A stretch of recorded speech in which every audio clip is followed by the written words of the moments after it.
They didn't kill him. They sent some old house Negro along behind him to undo what he said.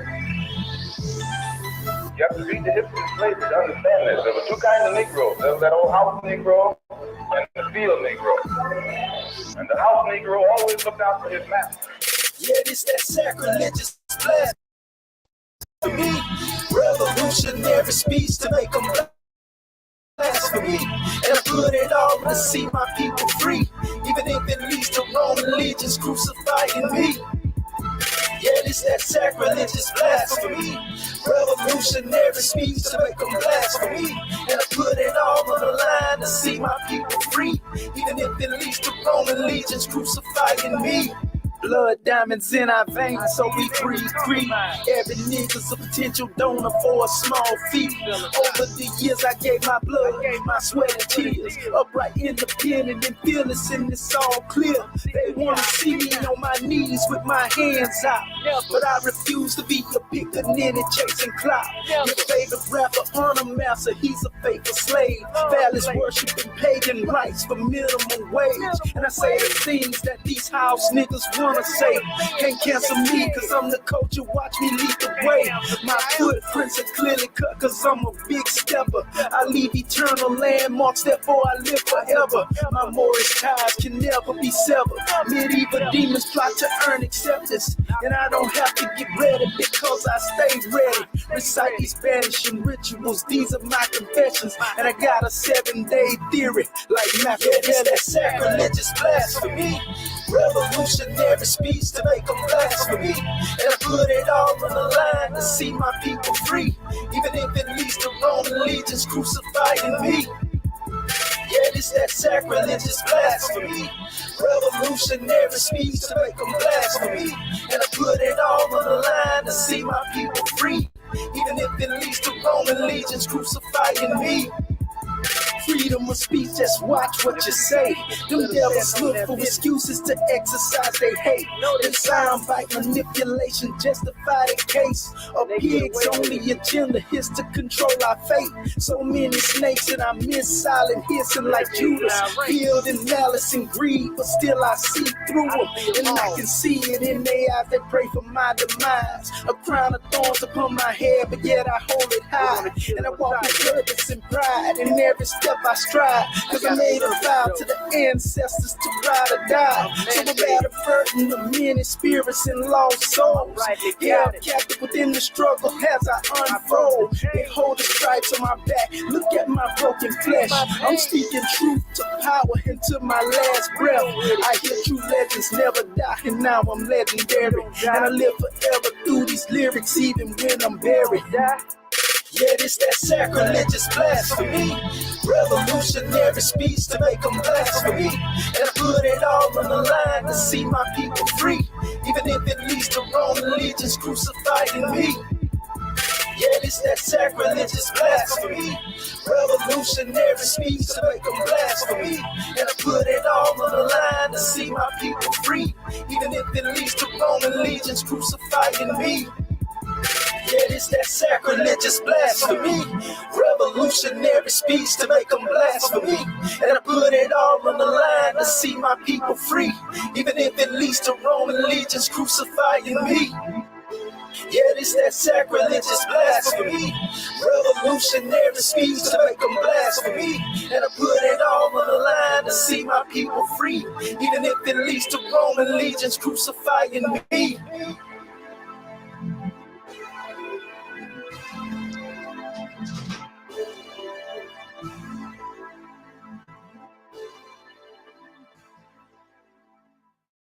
Man, Yahweh Bashim, Yahweh Shabbat.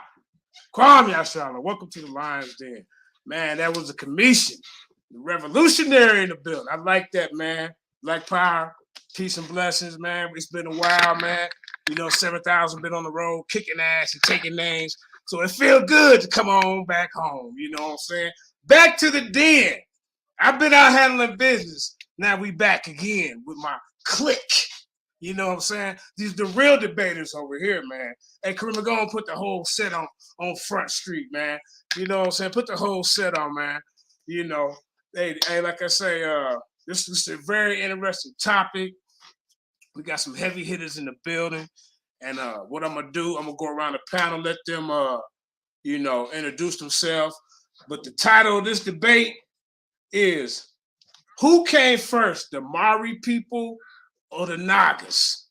You see what I'm saying? This ain't no biblical discussion today. This is, a little different. So the Hebrew Israelites can just kick back and, we ain't got to go on no defense just in case one of them slip up and say something out the way. You know what I'm saying? But welcome to the den. Welcome to the den. But let me go ahead and get everybody, the judges introduced. Then we're going to let these guys get it in. Go ahead. The first judge I want to start off with is one of the elders in the community. He been around for a while, kicking ass. He inspired me to do what I do. That's Hebrews in the Hood. Go ahead, Aki. Okay. Peace to the chat. Grace and peace to everybody that's watching. I'd like to give all honor and praise to the Elohim, Abram, Isaac, and Yaakov, in the name of his son, Jesus Christ, our Mashiach, Yahushua, Ba'ashem, Hamashiach, Yahushua. And I just, people that know me, Brother Mikael Ben Israel, I'm the founder of Walls of Jericho, Biblical and Historical Studies. I do anti-gang violence activism in the city of Chicago. I've been involved in a few documentaries. I got a book coming out called From Vice Lord to Servant of the Lord. And you can check my Hebrews in the Hood channel out. That's Hebrews with a Z at the end. And I just like to say humbly, I'm just here today as a spectator. I'm a little familiar with the subject, but I'm pretty sure I'm nowhere near well versed at these two brothers that's about to debate. So I'm just here for the information and be unbiased. All right, that I say peace. All right. Brother's humble as well.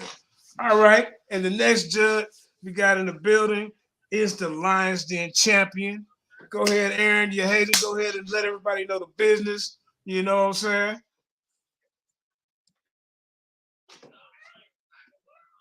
You there, champ? Okay. So what we're gonna do, move to the next judge, and hopefully he'll. Hey, my bad, family. Oh, okay, all right. I hope you ain't fall asleep already, man. Don't do it, Terry Whitfield, man. Nah, man. I just heard my damn youngest wilding out and shit. I had to go check her real quick. Oh yeah. Okay. Yeah, it was good though. Shalom to the panel, man. Y'all know how we rocking, Lions in the building.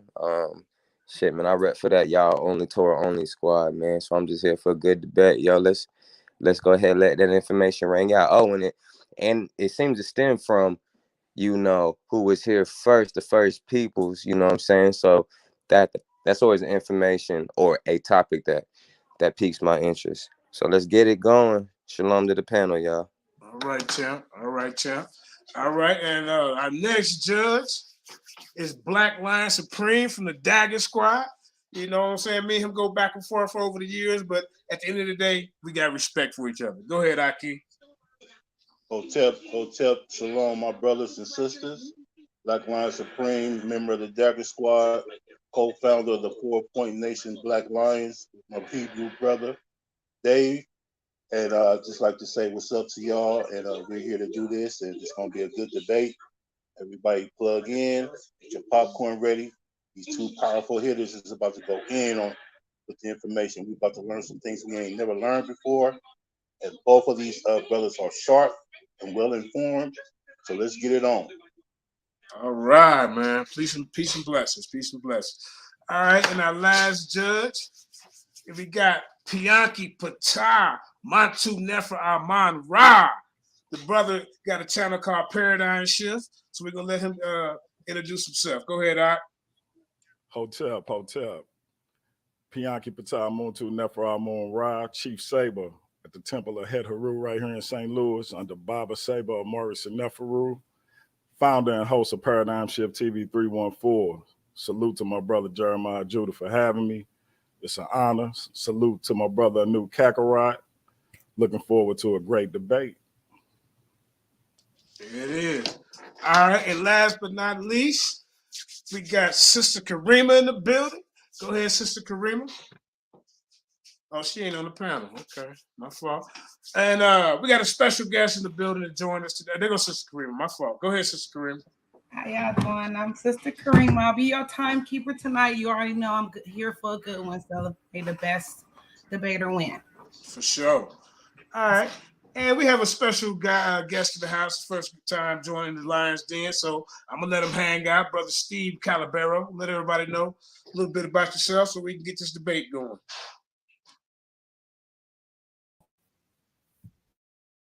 Hey everyone, my name is Steve Caballero, Kema Hitep. This is my book right here, The Third Coming of Spiritual Liberation. I'm actually an Osirian from Osiris Society. I've been checking out Anupu 3, that chat, and then I got invited to the Lions Den, and I'm just chilling, just checking it out. But good thing I'm not a judge because I am biased, and I won't say what my bias is, but I'm just checking out, chilling out, and also talking about my book a little bit. All right. So it's a good thing to judge, but we still after the hotel, brother. After the debate, we still have to get your input on it. You know what I mean? Hey, and then we'll talk a little bit more about your book. All right, now it's time to get to the meat and potatoes. God dang it, the main course right here, boy. These brothers been building up in the back chat for the last couple of days. And I've been waiting for this. It's been an anticipation. Both of these are powerful debaters. You know what I'm saying? So we're gonna let them introduce themselves. We're gonna let whoever wanna go first. Brother Ruben, go ahead and tell everybody what's going on, all right? What's up, fam? Peace and blessings to the panel. Peace and blessings to the judges. You know what I'm saying? Peace and blessings to the viewing audience. I'm King Naga, Ruben Jedhiah, Hella Higher. You know what I'm saying? And I'm here to give y'all the straight out facts. I ain't gonna come with no conjecture. I'm not gonna have to stretch and connect things to make things fit a narrative. I'm gonna just give y'all the facts and let y'all decide. You know what I'm saying? Because it's Naga Ori all day, every day. Naga World Order. You know what I'm saying? I'm not about to change no names to fit no narrative. Naga just gonna give you the facts. Yeah, there it is, man. Well, King Naga didn't come to play. All right, and now we got another veteran, man, that's been in these back chat streets with us for a while, man. And when he first came to the den, he wasn't playing no games. And he still ain't playing no games. That's the brother Kemetian at that Haru Pop. Hope I ain't messed that last part up. If I did, correct me if I'm wrong. Ain't nothing but love. Go ahead. Go ahead, family. Unmute your mic. Sir. There you go, fam. Well, let me rise first upon the seventh and give all praises to the great God, and honors to all of the prophets, adepts, masterminds, gurus, master teachers that ever come throughout the climes and the times. And I give honors to, my Grand National Seal, which you see behind me, my Grand National Emblem, which you see on me, and my Grand National Flag, my divine constitution and bylaws, and honors to all of you who is well on this panel that are honoring yourselves by being yourselves. I give honors, to all of you, who know what it means to be free, because freedom is not a game. And so I'm coming for family to basically bring clarity to certain measures, because there has not been a Moorish American Muslim, outside of the circle in which I demonstrate, who have the insight, of these special measures. And I'm talking about, I'm part and parcel of the Moorish American government. Want to set that out here off from the beginning. I'm not a member of the Moorish Science Temple. I'm not a member of a religious corporation or religious organization. But you will hear me making references to certain points to bring clarity to those who may be a part of those particular measures. But we're not going to get up here and try to preach to you that special measure. But I come as a man of no reputation. That's what I say, and I let my truths and my works, my ways, my acts, and my deeds be the proof of my messiahship. So what I'm gonna do, I'm gonna set everything out here, and it's gonna be, all documentation. I can come straight off of the head with a lot of this stuff, but I learned a long time ago, our people, like I told the brothers in the bike chat, they from the show me state, so we got to show them. And so that's what I'm gonna do. And a lot of stuff for those who study Kemet, it's going to be some things you never heard before. And I ask that you bear with me, because it's some things that's very critical, that we're going to bring forth. So that being said, gratitude.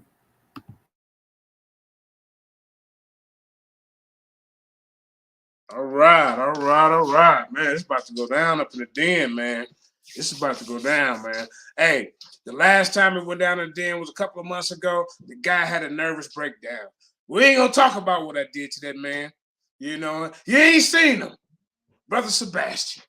Well, who going first, man? Let's get this going, man. Let's get this going. It's only right for the challenger to come forth because they challenged me, Oh, you challenged me. It was your topic. It was your topic. You Okay, challenged no me. problem. We ain't got to go back and forth, but you actually challenged me on the Mauri. By your rules, you first. All is well. You made the statement that Mauri came before Naga. Okay. You challenged me to a debate. Your rules. Right. All is well, brother. Okay, well, what we gonna do then? We gonna open up the way. And first and foremost, I want to share my screen, and it's some points that I want to put out here. So let me open up, family. Let me open my screen up, and all is well. Let's see here. Okay, that's the wrong one now. Okay, that's what I want right there. Make sure I got that up here, and one more drawing right here, and we ready. Okay, there we go. Open that up. Okay, it's already open. Okay, so what I'm gonna do, I'm gonna open up and I'm gonna share my screen, family, and you can start my time, brother JJ. Okay, once I open it up for you. All right, whenever you're ready. Karima got the time. Yeah. Okay. Most definitely. You share your screen. I'm gonna pull it up. Okay. Just trying to make sure I pull this up where it's supposed to be. Okay, give me 1 second here.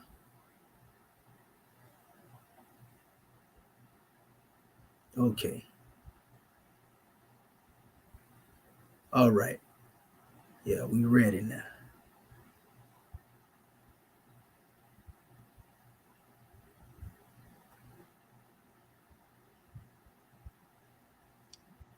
You trying to share his screen? Yeah, it ain't sharing yet. Not yet.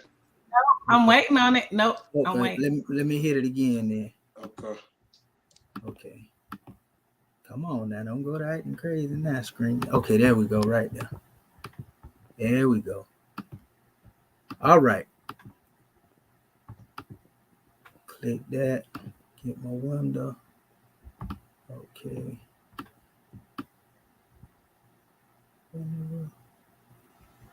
All right, we'll go this route right here then. Let me know if y'all see my screen, family. Yep, we see it. Okay, so what I'm about to start demonstrating here, family. First and foremost, it's going to be based on giving you an insight first and foremost in relation to dealing with language, because this is key part and partial of one's understanding in order to basically get the drawing on where I'm coming from. So what I'm going to do, I'm going to share this particular document first and foremost, because the brother actually quoted from it last night. Brother Anu, he actually quoted from this particular chapter. This is called the Book of Ali, family. This was written by my Grand National Chairman. And I got a lot more to come forth with. And I'm drawing from this point, dealing with the Holy Covenant of the Asiatic nation first and foremost. You will see me demonstrate, the connection that the key of civilization was and is in the hands of the Asiatic nation, the Moorish, who were the ancient Moabites and the founders of the holy city of Mecca. The Egyptians, who were the Hammatites and direct descendant of Mizraim, the Arabian seed of Hajar, or Hagar, and then the Japanese and Chinese. Hey, hold up, family. We can't see. Are you sharing? Yeah, I am sharing. That's why. So no, we don't see nothing. You don't see that? Wow. Okay, so Okay, what there I'm you gonna go. do? Let me You're so sharing the y'all wrong one. You sharing the whole screen. You have to share. share the tab. Okay. Let me share. Let me stop sharing this here. Then some of these things don't act like they supposed to act. What up, sir? That didn't cut into my time. I see you in the building. Okay. No, we stop your time, bro. Okay. Because I'm trying to share. I'm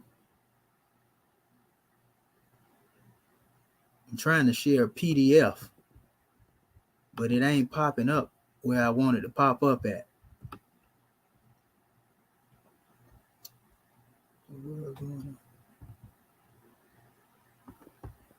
I tell you what I'm gonna do. I'm gonna go through my email and I'm gonna pull it up that way. And then it'll probably share. Yeah, right here. And then y'all will be able to see it. There we go. Okay, so now let me share my screen, family. Pardon self, I thought I was sharing it. Okay, here we go right here. Okay. Let me know when you see this come up. Can you see that, family?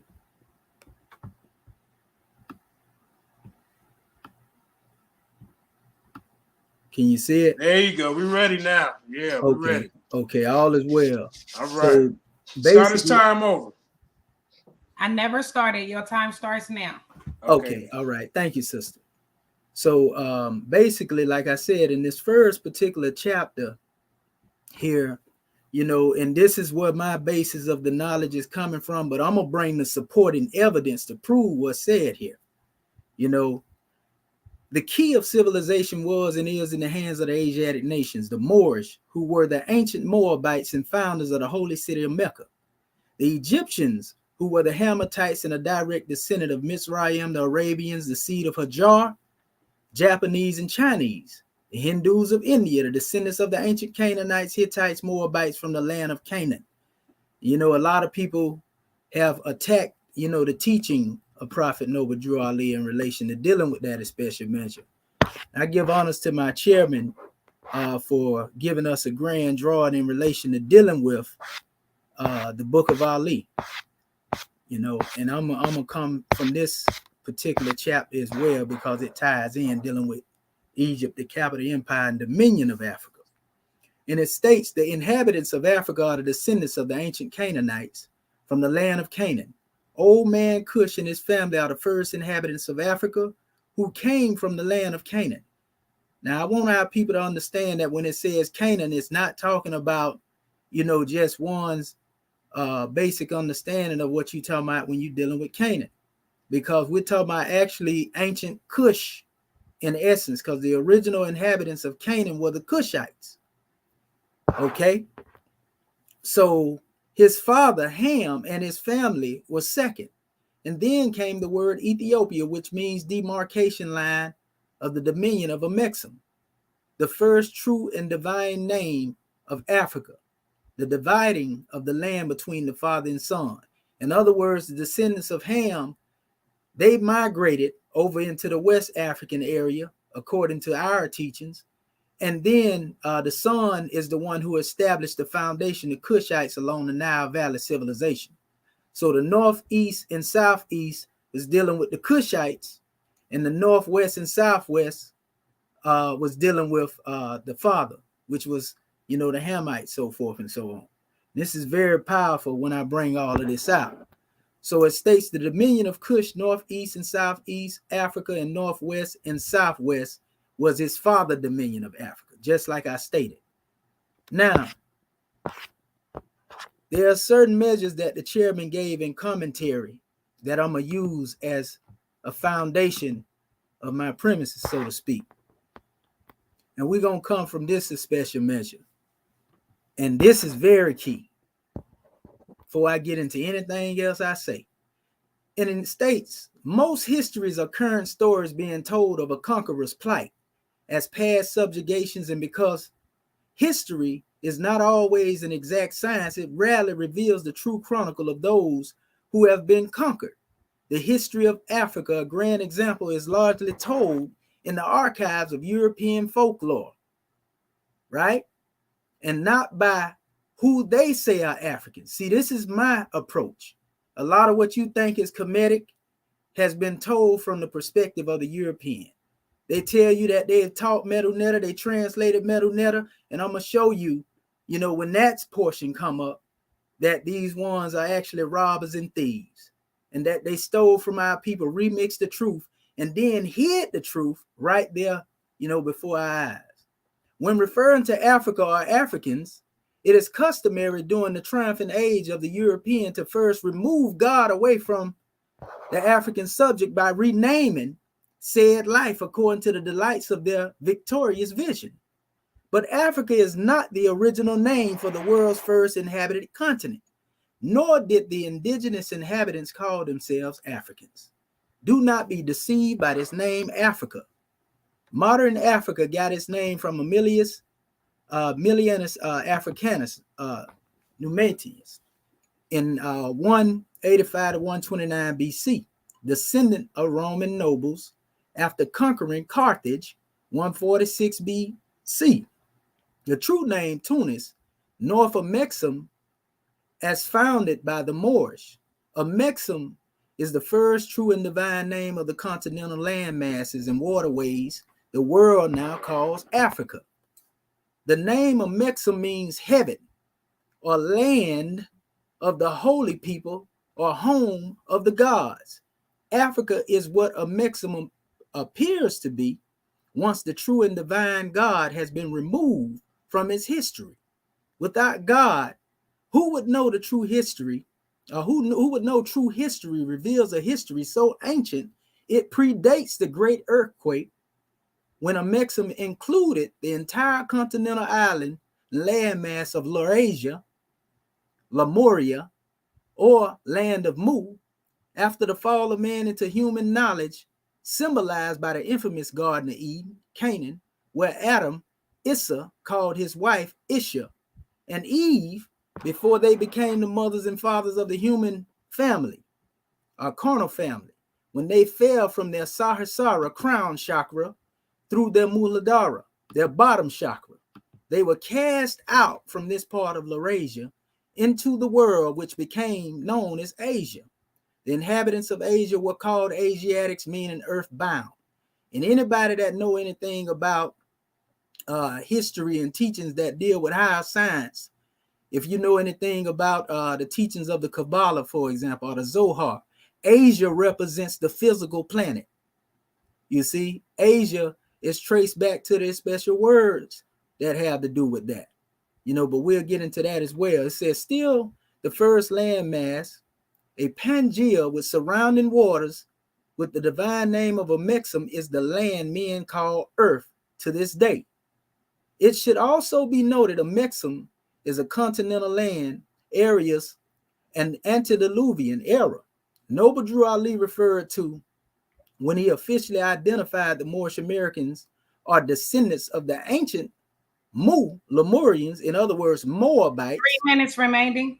Whom later inhabited the northwestern and southwestern shores of Africa. The word ancient refers to the earliest beginning or oldest.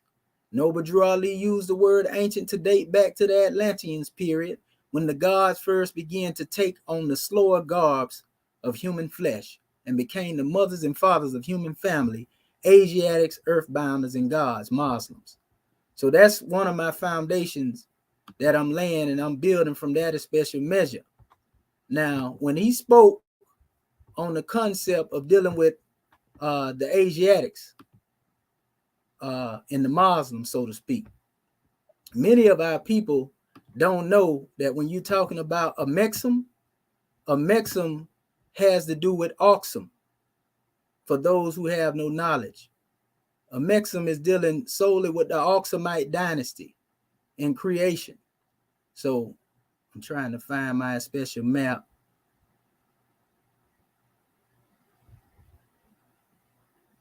Okay.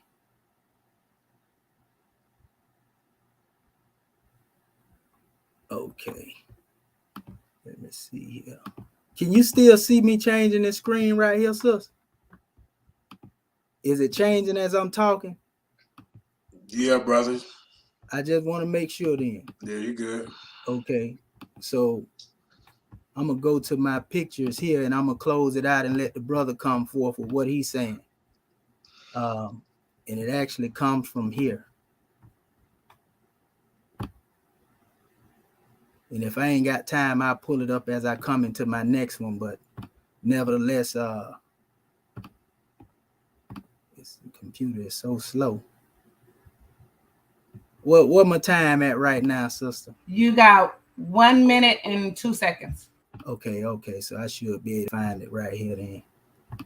Let's see. So basically, in my own research, I basically found the root to a Mexum.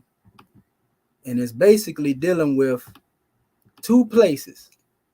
Oxumite Empire, here it is right here. It's the Oxumite Empire and it's the Axumite Empire. This is the area where Ham, went. This is where the Cushites went. This is the Oxum Empire, Axum Empire. All of it surrounded by the Mauri Atlan.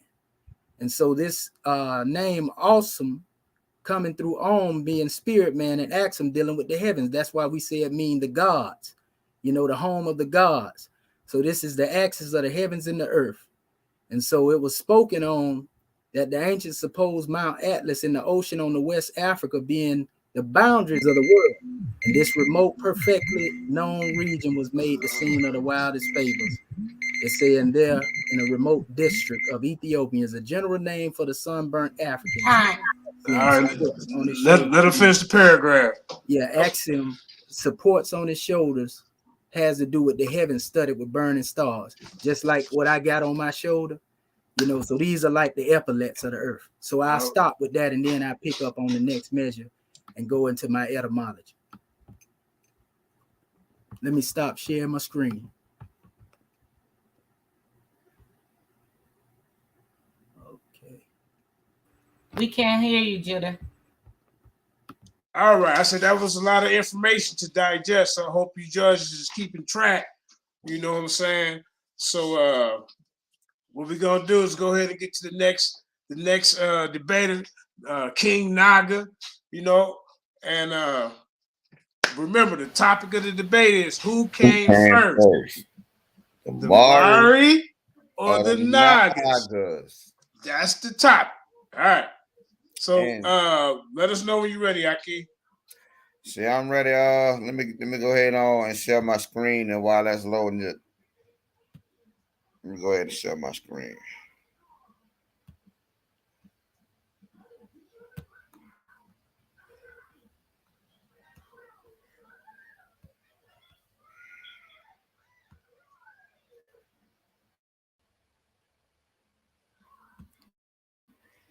Let me know when the screen. Yeah, you up.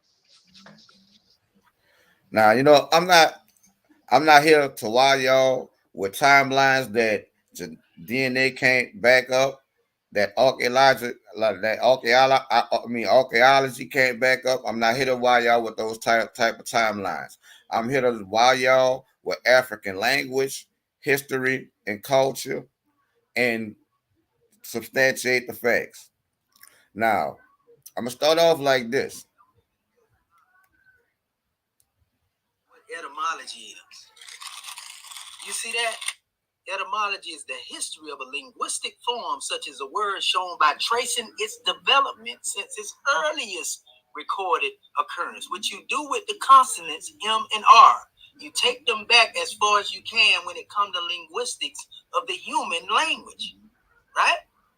The earliest recorded occurs in the language where it is found by tracing its transmission from one language to another. The root of M and R, and by analyzing it into its component parts, by identifying its cognates in other languages, or by tracing it to its cognates to a common ancestral form in an ancestral language. And that ancestral form has been traced back to what I posted to you. Do you not understand words coming out of my mouth? That being said, Kemetian, the oldest languages on the planet reside in Africa and nowhere else. And one of those languages, my brother, just happens to be the language of my people, the Igbo. And M and R is something that you said you was going to show me. And it's like you want to change the meaning of the glyphs. You want to say that the glyphs, and I'm going to play that too. You want to say that the glyphs don't have phonetic value. Determinatives are not necessary to force a narrative down our throats. Here you see the M and R in the glyphs and what it means. And when it's talking about a man, a person, you see a person in the glyphs. That's what determinatives are for, to give you the context of the word that's being conveyed to you. You see that? M and R, Mauri, sick man. M and R, to be sick, to suffer pain, to grieve, to be sad. I don't see more. Let's try this again.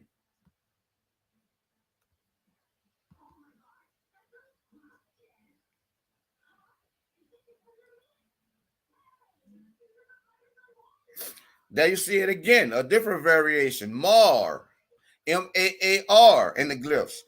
Our people only wrote with consonants.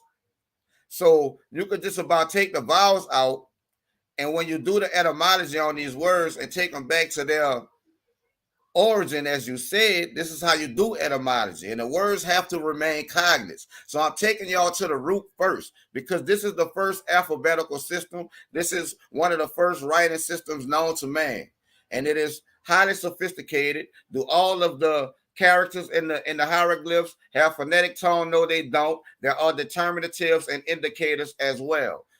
But you see here, Mar, to be miserable, misery, wretchedness, poverty, affliction, peasant,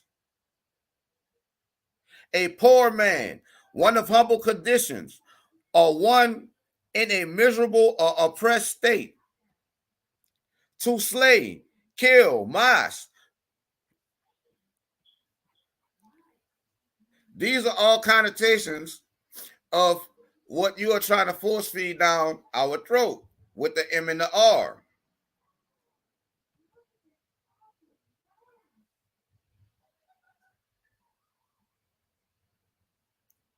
Myrrh. Yes, that is amen, but as we can clearly see, it is not talking about a person, because there is not a person in the glyphs.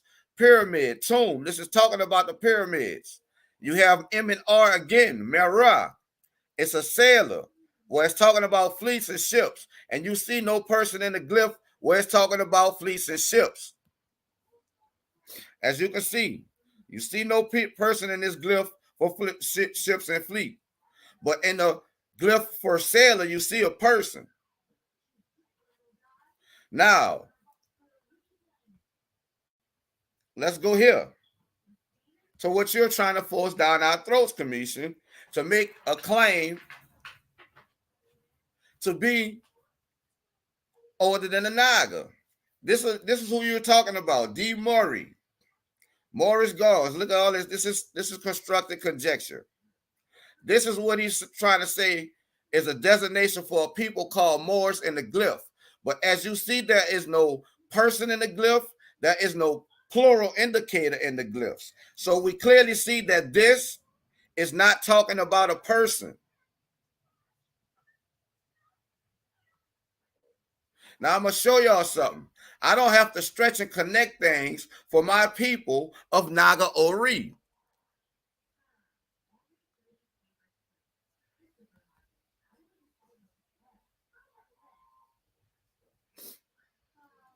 I'm gonna give y'all a little background on Naga Ori before I go to a little comparative study from the glyphs and the people of Naga Ori's language. The name Naga Ori was mistranslated and angelicized as the name Nigeria, which became the country within which lies Igbo land, the promised land of Canaan, Igbo language, Okenene, meaning allotment of the father for the main African tribe, the Igbos that inhabited ancient Egypt. The Igbos underwent genocidal massacres by people wearing fezzes as Hebrews and Jews, and forced expulsion from Egypt, first by the Turks, sometimes called the Hyksos, the Hellenic, Greeks, Romans, and the British. And I'm going to show you that these Mauri people that you're trying to base a claim into Kush through sided with all of these people.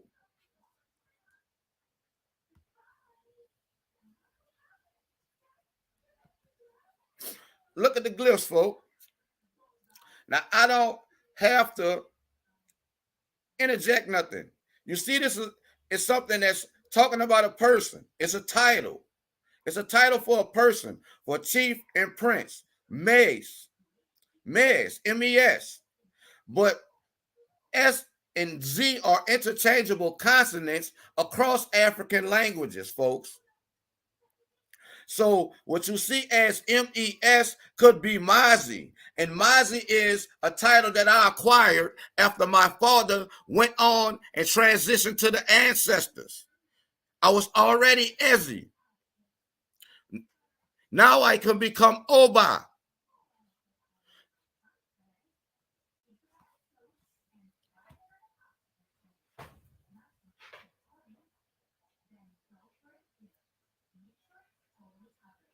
And you can clearly see this title is a title among my people in Nigeria, Naga Ori.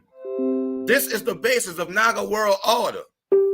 He'll be hard pressed to put himself in front of the genetics, the archaeology, the oral tradition, and the culture of the Igbo people, whose oral tradition placed them as the fathers of civilization in Africa. And I'm going to demonstrate that with two Igbo scholars, Dr. Catherine Akinolo and Prince Dr. Philip Anjumes. This person here, ladies and gentlemen, is the IPOB leader, Mazi Nnamdi Kanu. This is the definition or the equivalent of a prince or noble in Igbo land.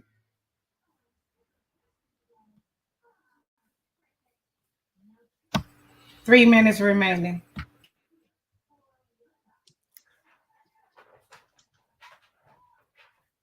I'm going to blow this up for y'all because this is something else he tried to use.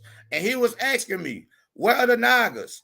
Where are the Nagas? Where are the Nagas? He kept asking me this. He was saying, I see more. I see Mauri. I see Mauri Kangi. This is what he kept telling me. But Mauri is Latin for Steve. We clearly see that this is a Latin map because you see Oceanicus, Ethiopicus. This is Latin Greek. And he's trying to superimpose this word, Mauri, to mean more. And at the same time, asking me, where are the Nagas? The Nagas are on your map, sir. Biafra.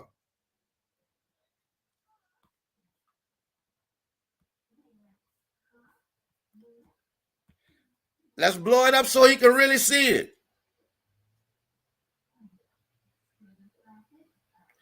Biafra. Hiding right in plain sight. There are all your Nagas.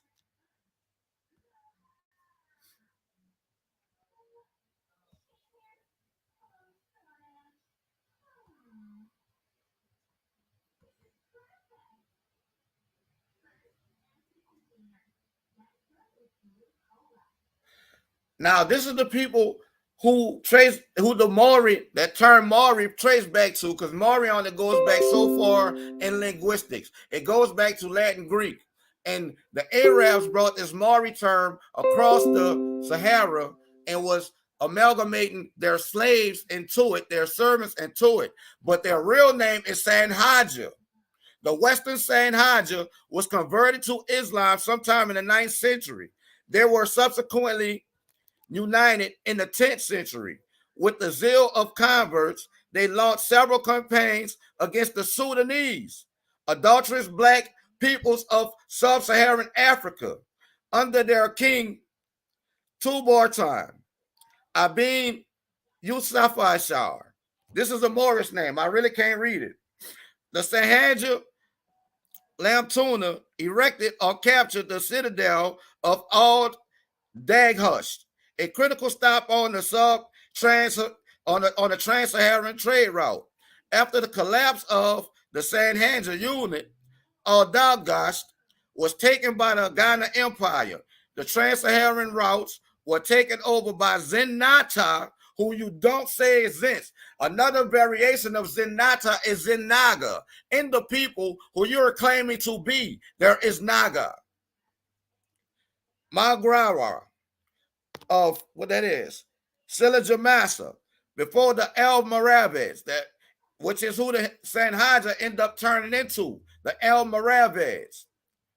The Islamic influence was gradual and did not involve any form of military takeover. In any event, the following their subsequent withdrawal, new gold fields were mined for the south. Let them finish reading. Go ahead, family. For the south, and new trade routes were opening for the east. Just as it appeared that Ghana would reemerge, it was the target of the attacks by the Susa, another Mende people, and their leader, Saman Guru. From this conflict in 1235, the Malike, also known as the Mandika people, emerged under a new dynastic ruler, Sandita Keita. By the mid-13th century, the once great empire of Ghana had utterly disintegrated. It soon became eclipsed by the Malayan empire of Sandita. And time. All right, man. I'll continue on with the Sanhedrin in my next round. All right, man. Hey, these brothers, man, like I said, I hope y'all taking some notes. A lot of this stuff is new to me, but I am enjoying the refreshing new information. You know what I'm saying? So, hey, it's getting heated. It's getting heated up in the den, boy. All right. I see you, brother Wayne, in the audience. I see you peeking. Come on back home. Get back in the ring. You know, the Lions is coming back out. You know what I'm saying? Well, let's go ahead and get this second 10-minute round going, man. Brother Kemetian, whenever you're ready, hey, the timekeeper will let it go. Okay, I'm ready right now, my brother. You share your screen? Yes, sir. I'm going to share it right now. All right. Okay. I'm going to start your time when you share your screen. All right, sister. Okay, let me share this here. It's going to be nice here. Our brother didn't show no sources, you know, as far as dealing with his, you know, he didn't tell us where he got it from anyway. He just put a bunch of clips up here. So now we finna really go in. And what we got on the manifest right here, family, let me make sure y'all can see this right here. Yeah, man. There you go. I want to make it a little bigger. Is that big for y'all? Yeah, there you go. Now, this is my research, you know, in relation to dealing with everything I stated earlier. Now, Menachem, Father Cam, or Ham, you can Google this right here. I'm gonna send this PDF out to y'all too, as well.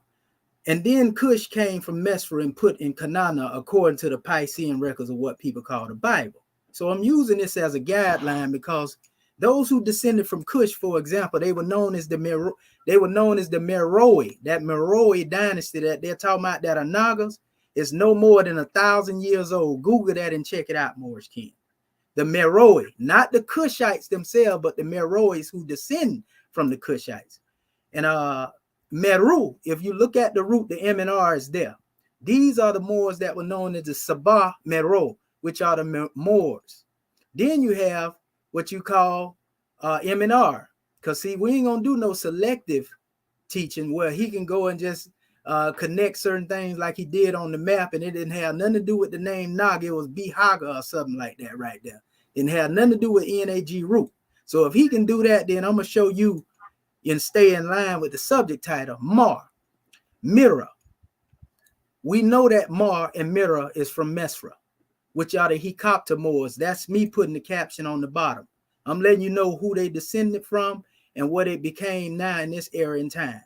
The Numidic Moors, Mauri, Moor, the Putites, that's who they are. I want y'all to Google this stuff, family. Kanana, the Amorites, the Amuru, Mu'aba, Moors. They are the Moabites come from this line. Those who know history know what I'm talking about. So when you look at all of these particular ones, you see the consistency of M and R there present in all of these languages, all the way back to the land of Lemura and El Muru, which some people think don't exist, but we're going to prove it. So it's related to Mauri, Mir, Mera, Meru, Mero, More, and etymologically descends from M and R, all of them. All you have to do is remove the vowel from each and every one of these names here, and you're going to have M and R. So let me go down a little bit and give our family another drawing, which is very important. We ain't going to go into that one. And he did go into the measure of dealing with etymology that I gave as a definition, you know, dealing with the history of a linguistic form such as a word shown by tracing its development since its earliest recorded occurrence in the language where it is found by tracing its transmission from one language to another. That's what I'm doing right now. By analyzing it in its component parts, by identifying its cognates in other languages. That's what you see me doing. Or by tracing it and its cognates to a common ancestral form and ancestral language, right? This can be done with many different languages. We can do it, for example, with the word waj, which is ojet. This is where, you know, the all-seeing eyes, they like to call it, come from. You know, this was inherited by the Arabs as waj, which actually means presence or the face of God. It comes from the word ojet. See, this is etymology. This is how you demonstrate etymology. So as we go on, he was speaking on the area, saying that this didn't have nothing to do with these lakes here that I have here, the Mauri Arabicum, you know, the Mauri Zangu Darix, right? And then the Mauri Guinea right here, right? The Mauri Congo. All that was referring to water. He said that ain't got nothing to do with the root. But we see Mir here. See, they ain't going to tell you that. That's selective research. See, he going to show you what he want to show you and not show you the things that are really saying what they mean. So a seagoing ship, Mir, it has to do with any collection of water, a lake, a pool, a cistern, reservoir, basin, canal, inundation, flood, stream. Okay, Mir, swampy land. That would deal with the Nile Valley, right? When it was basically dealing with the mud that's there, the silt. It's swampy. Mir, libation tank. Mir, a basin, a harbor, a port, a quay, a harbor. Then mirror also means flood, bodily excretion. That has to do with what come forth from us, you know, what we put forth to bring life. And then it also has merit, which is celestial lake, heaven. And then right here, I want to blow it up. See that right there? Merit. Now look at the root of merit, meriotis, which is dealing with water. It's the same root of these particular measures here. You see? So now, as we go on, here's another measure dealing with mirror. Now this particular measure is also dealing with the same drawing, right? And it's going into the same thing. This is the map I wanted to show you that's in relation. Notice it says Marbi Rubirum here. You got Mar here. Because the whole ocean family was referred to as Mar in some way. It was the Mari Atlanticum. The Mari, it was called also in certain texts, Mari Ethiopia. See up here at the top, Mediterranean, the Mediterranean, right? But notice again what's present, as I just showed you, family, right there in the root, Mariotis. Look that word up. Now, if you think that Lemuria was something fake, dealing with that root word Mare, look around the bodies of water that's surrounding everything, what we just stated. This is a map that was created, you know, a hypothetical sketch of a map of dealing with Lemuria, you know, by a European. Not just one, but a couple of them actually did it. This particular map shows Lemuria right here. Paradise right next to Africa and all of that, right? These are actual maps. Most people ain't never seen actual maps talking about it. Mu is also the area that is known as Lemuria. It's actually seen from a different point of view. If this was over here on this side, you know, when you deal with maps, you would notice that the Mu or Lemuria will be in the same spot as the other. This is the map coming from Albert Churchwood. You know, if you go into his materials, there's another map right here, and this one is from Edgar Case. He had a different placement for it, but he still was talking about Lemuria. And then they used the term Mu. So everybody can't be lying. Here's another map of Lemuria dealing with Scott Elliott, 1896, The Source and Story of Atlantis, the M&R root being present in Moria. So all of these maps dealing with this, and this a grand drawing.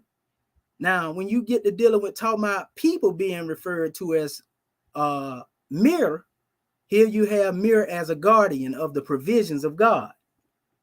A guardian of the provisions of God. And men, when they are appointed, they have the ability to become that, guardians of the provisions of God. That's what I'm demonstrating now. Here's a book. I'm showing you sources. He didn't do that. Eden in Egypt. Look it up, family. It says, okay, the term being used for lights is Mauri, which is derived from the Egyptian Mauri. 3 minutes remaining. Right? Meaning brilliance. Since the Egyptian version of the word clearly refers to the sun, it would seem likely that Hebrew word mode for seasons was derived from the movements of the same sun. Final word in this verse is shane, meaning year. So I'm showing you that even the word sun is referred to as Mauri. Why? Because he tried to pull up the measure dealing with Amen, and Amen was a representation of the sun in ancient Kemet. We all know that right there. And that's why he was given this title, Mar. You see, he was given the title. Amen was a person. You just say Amen wasn't a person. Amen is a person. Not only is Amen a person, but when you go back to what I showed you earlier, the Moorish gods of the Demori inherited everything it is they demonstrate from that. You can't show me Zanaga on the map. All of what you was demonstrating, you were just basically coming off the head, trying to attach things, but you ain't doing what I'm doing right now. So you got Mar, Amen, Mar, which is also a title of the high priest of Anu. A high priest of Anu is a man. And then, in other words, all of those who are high priests of Anu are referred to with the same terminology. If you look up here, these arrows are pointing to the Mauri that settled on the west coast of Africa, which is known as Morocco. You see Mauri here, Mauritania. You know, this is what he tries, the Tingita. He would try to attach that to the Naga. This is where the Mauri dwelled at, on the west coast over here. This is also where they found Atlantis, in the area of the Recat structure. You can look that up as well. I'm going to put a link to this in there. Now, the word Mauri also goes back to Mahurum, which is Mauri, which means more. These are the original Phoenicians. Now, let me get that there. If you look, it states Maros, Pro Midis Appelantes. This etymology is of no value, right? Talking about this, not the word Mauri. Bocart, with more probability, deduces the name Mauri from the Phoenician Mahurum, meaning the farthest people after the Mauri came the Western Ocean. And they're talking about west coast of Africa that I just pointed out on the map. It was from these same Mauri that the headdress known as the fez derived from. This is the Amaru, a picture of the Amorite. We just showed you how up here in the initial photo, we showed you that the Amaru right down here at the bottom is rooted in that same name, Amaru. Not only that, but the Indians, so-called Hindu Kush, actually teach in their teachings that the Amaru were those same people. You see? So at that point, we stop with this measure, family. You know, the Mauri is in the same order that I placed it. I ain't gonna go over this whole thing. I'm gonna just go back and forth and show you the Asiatic Kushites. You know, and show you who they are there, the Akkadians, everybody else, Sumero. You got the African Kushites. Also, you have Sabah, Hevala. How you start after the bell? And you also have all of these ones here. I'm gonna give you an extra minute, Ruben. I want to hear this part. Right. And so from Mitzrayim, we also see that these are, you know, the sons of many nomes and regions in Egypt. But you see Ludim come from them. You see Amanim, Lahabim, also dealing with a lot of those who have migrated in certain areas. Put knowledge of the season, reason for himself from the letter, from the word that deal with the Libyans of North Africa. So when you're talking about the Moors, they actually are the same people in North African nations that are known as the ancient Numidians, Mauritanians, modern Berbers, Kabyles, Tuaregs, and Moors. You know, and we ain't even got to go into the Canaanite measure because we already set it out. And like I said, that goes back to my feature. You know what I mean? All right, Ruby, you get an extra 2 minutes, bro. You get an extra 2 minutes. That about 2 minutes? About. That's cool. That's cool. Okay. All right. I want to make. I don't want nobody saying I wasn't fair. You know what I'm saying? you always fair, man. You know. All right. All right, so man. So like I say, man. Notice when he showed y'all that Mauri glyph, you just didn't see the determinative for a person or people in that glyph. You starting your time, man? You ready? You could. Sister Kareem. I'm gonna start let me share my screen. Okay, that's what I was wondering. All right. I'm about to share my screen. Well, it's getting heated up in here, boy. Trying to tell you. See, over here at the den, man, we got a melting pot, a different type of information that come out on them, man. They don't know. It's like some old gumbo. Some old gumbo over here, boy. Let's get it. Now I'm going back to the glyph. I'm going back to that glyph that he showed y'all. This is the glyph. Amen. You don't see a person, a determinative for plural, a person in this glyph. Maur, the title of the priest, high priest of Anu. You do not see a person determinative in this glyph. You do not see a plural determinative in that glyph. And here's why. Let me read this to you again, just so you get it. Again, the hieroglyphic smoke screen. The biggest smoke screen in history is concealing the ancient Egyptian alphabetical writing system. Western Egyptologists made everyone think of the Egyptian language as a collection of primitive pictures called hieroglyphics. They concealed the Egyptian alphabetical system, hieratic, demotic, Coptic, to be exact, as the mother of all languages in the world. Now, he's trying to make this be a glyph representing the more people, but there is no person in the glyphs to represent a people or a person. Now, look, here are your determinatives from the glyph. Just some of them. This is not all of them. But I just want to show y'all that there is a determinative for a person. Sitting man or woman, symbol for a person. This is what this for. This gives you the context of the message the word is conveying. Now, I'm going to go back here again because I did call this source. This is from Prince Dr. Philip Injamines, who is an Igbo prince and scholar. The name Naga Ori was mistranslated and angelicized from the name Nigeria. And Biafrans, or who they're calling Nigerians. So no, I'm not stretching and connecting Naga where it don't belong. These are people of Naga Ori, Biafra, the land of the rising sun, children of the sun.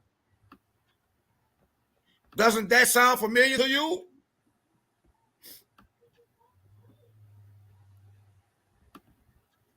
Now, I'm going to come out of here and I'm going to go here and show y'all that this man is talking about stuff that goes back to Latin and Greek. Latin and Greek thought. It was Plato who talked about Atlantis.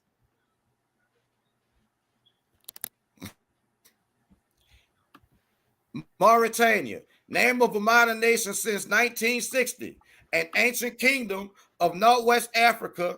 Also, the name of a Roman province corresponding to parts of modern-day Morocco and Algeria. From Latin Mauritania, from Greek Mauritania, the country of the Mauri. Greek Mauri, see Moros. See more. We're talking about Greek. And I'm gonna go to this. I'm gonna go to this here and show you that I already showed that Mauri Congo was referring to the sea. He was trying to make that mean that there was the Mauri people and only switched it up after I hit him with this information. And I showed y'all in the glyphs. The first meaning of Mauri, MR, like he's trying to use, means a female horse. The second is broad dark area of the moon. 1765 from Latin Mauri, sea. From Proto-Indo-European root. From Proto-Indo-European root, people, Mauri, body of water, applied to lunar features by Galileo and used thus in 17th century works written in modern Latin. Everything he has pulled so far has been English and Latin. They originally were thought to be actual seas. Here you have Mauri again, night goblin, incubus, oppressed, sleep, English, Mauri, incubus, nightmare, monster, from mirror, from mare, from Proto-Germanic, maroon, goblin, source also of Middle Low German Mar, Middle Dutch Mar, Old High German Mara, German Mar like Bill Maher. Incubus is what that means. Old Norse, Mara, nightmare, incubus. This is from Proto-Indo-European root Mara, incubus. Source also of the first element in Old Irish Maringran, demonesses of the corpse, literally queen of the nightmare. Also Bulgarian, Siberian Mora, Czech Mora, Mura, Polish Zmora, incubus. Also compare French Coxmare, nightmare, with first elements from Old French culture, to trample, and second element from Germanic. All this is probably from Proto-Indo-European root M-E-R, mer, to rub away, harm, to die, and forming words referring to death and to being subject to death.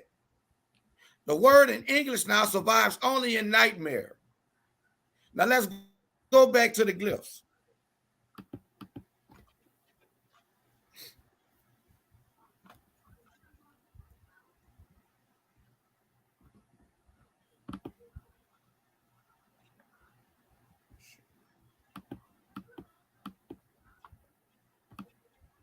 I'm going to have to pull that back up again. I'm going to go back to the glyphs of the later round.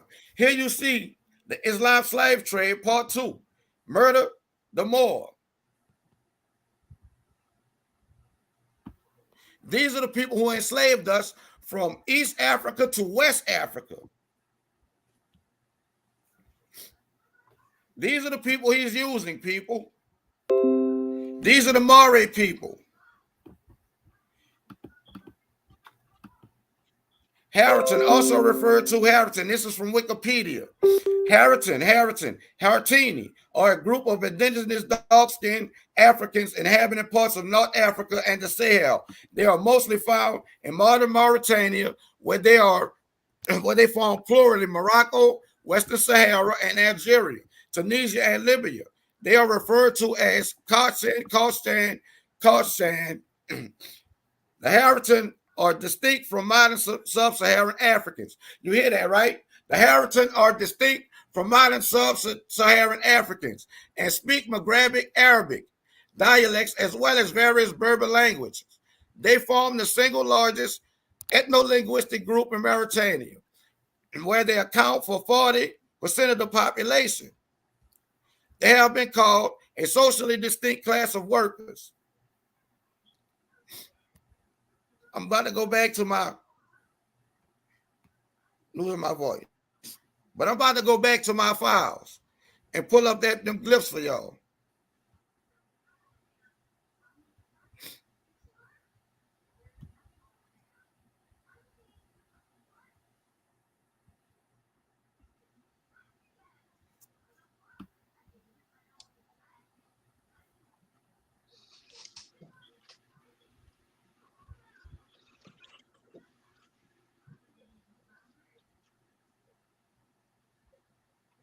So y'all can see that these words are cognates.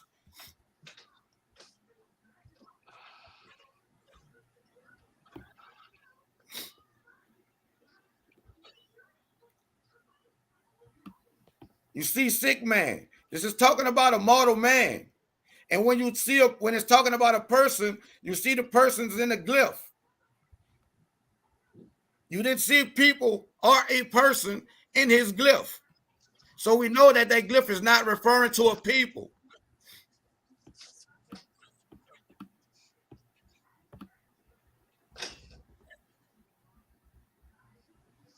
Look, there you have it. To kill, slay, ma. That I can also be interchangeable with this word here, mar, oppress, bound, miserable. These are the connotations of this word that he's trying to force down our throats. When you take it back to what his own source says is the mother tongue.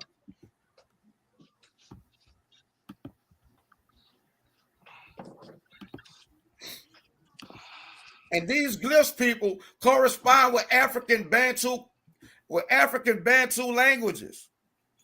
Here you see it again, mert, funerary chest, showing you that it's still cognate even in the Greek, in the Proto-Germanic, in the Proto-Indo-European. It is still cognate, funerary chest. Mera, female slave, still talk about a mortal subservient person. You see another one here, M-E-R, servant, peasant, dependent. Mert, from the Palermo still, that is serfs, servants, vassals, peasants, hereditary servants, on an estate, chief of the peasants. This is what MR is in the glyphs. This is why he's trying to tell y'all that the hieroglyphs have no phonetic value and that determinatives are not necessary.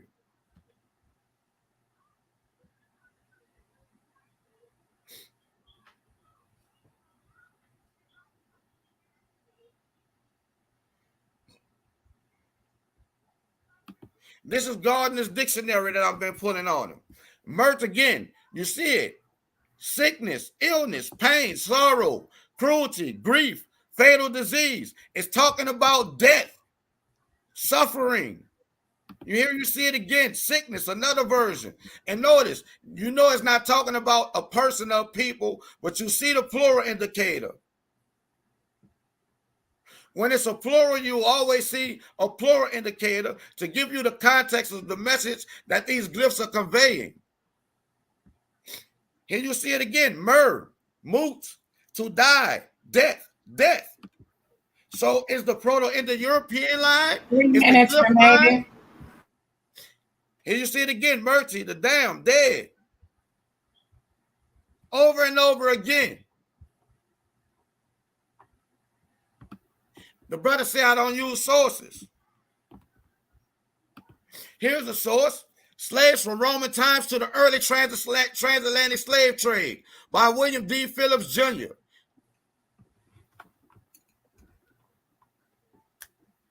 And this is from his book.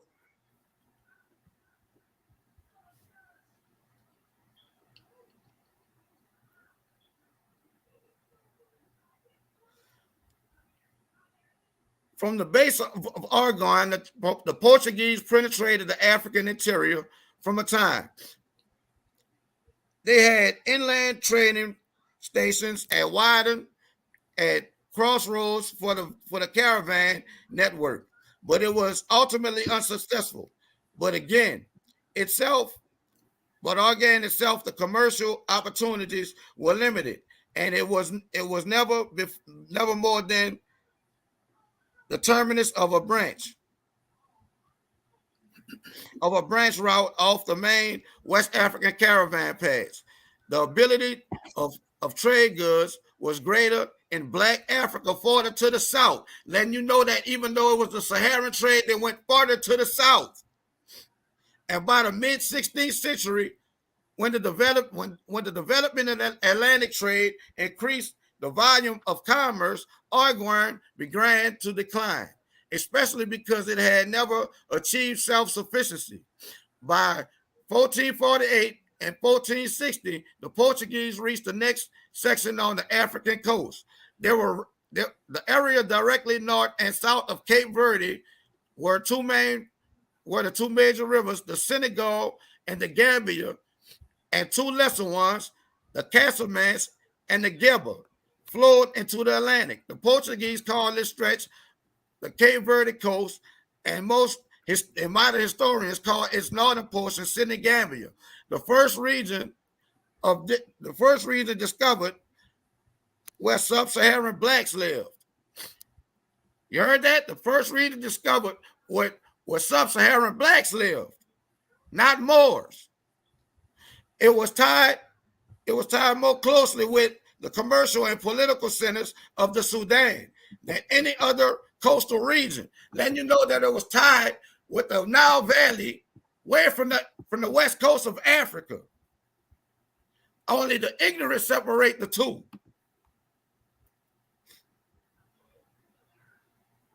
I'm going to skip down.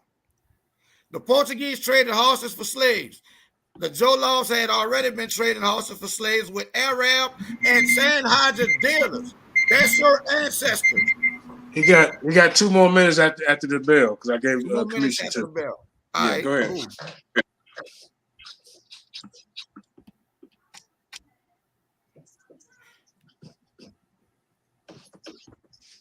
I'm going to show you why I brought up Biafra.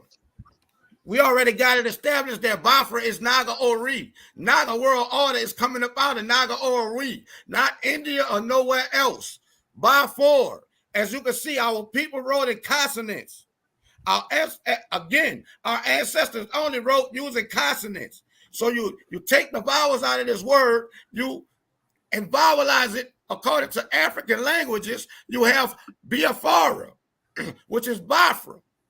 The Biafra are a group of people inhabiting Mauritania and Western Sahara.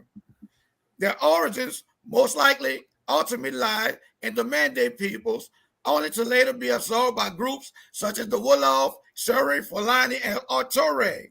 Some sources say this loose term encompasses, this is a loose term that encompasses the Sanhaja peoples, who are part Berber, part Negro, or part Semite, and others describe them as Mande agriculturists who inhabited the area prior to the arrival of the Berbers. Others say they occupied the territories in the 15th century and before the end of the 17th century, and were comprised by various groups, including the Wolof and Berber. Now, the Balfour, a pre-Islamic group, they were in North Africa before the Sanhaja, before the Mauri, and any Islamic group.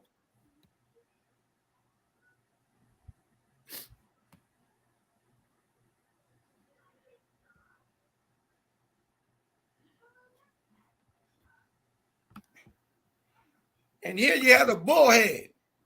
And I'm going to go in the glyphs and show y'all that. The bullhead is nega. You move the vowels. You have NGA, just as you see depicted here. In the next round, I'm going to nail that point home. And he's going to be dead.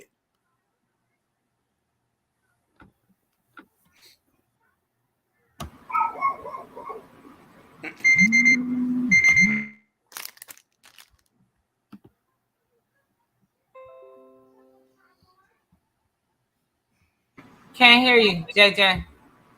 These brothers bringing out some good information, you know what I'm saying? So, hey, this might not just end in one type of discussion like this. We might have to keep building and building.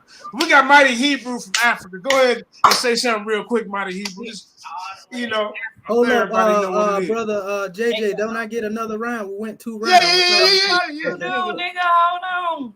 Yeah, you got Karima. All is well, sister.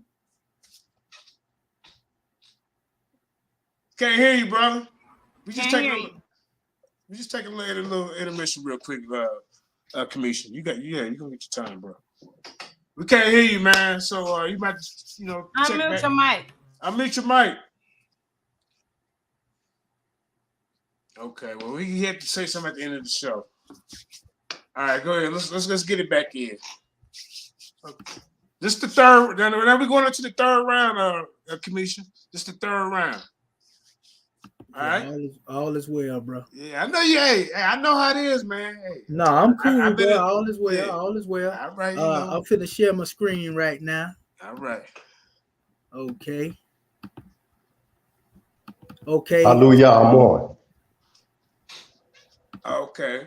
Hey, Mauri, the brother get ready to go back in. So listen, you let get a word in after the round. Okay. Yeah, take the time. I apologize. That's all right. It's all good. Okay. All is well. Okay, let me put this here. Let me know when you see it, family.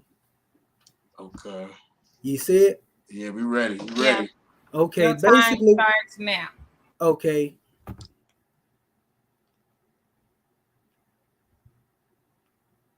Okay, basically, family, what I'm showing you right now is a map, you know, of the language, so to speak. When I say map, I'm saying that on purpose. This is the original script right here.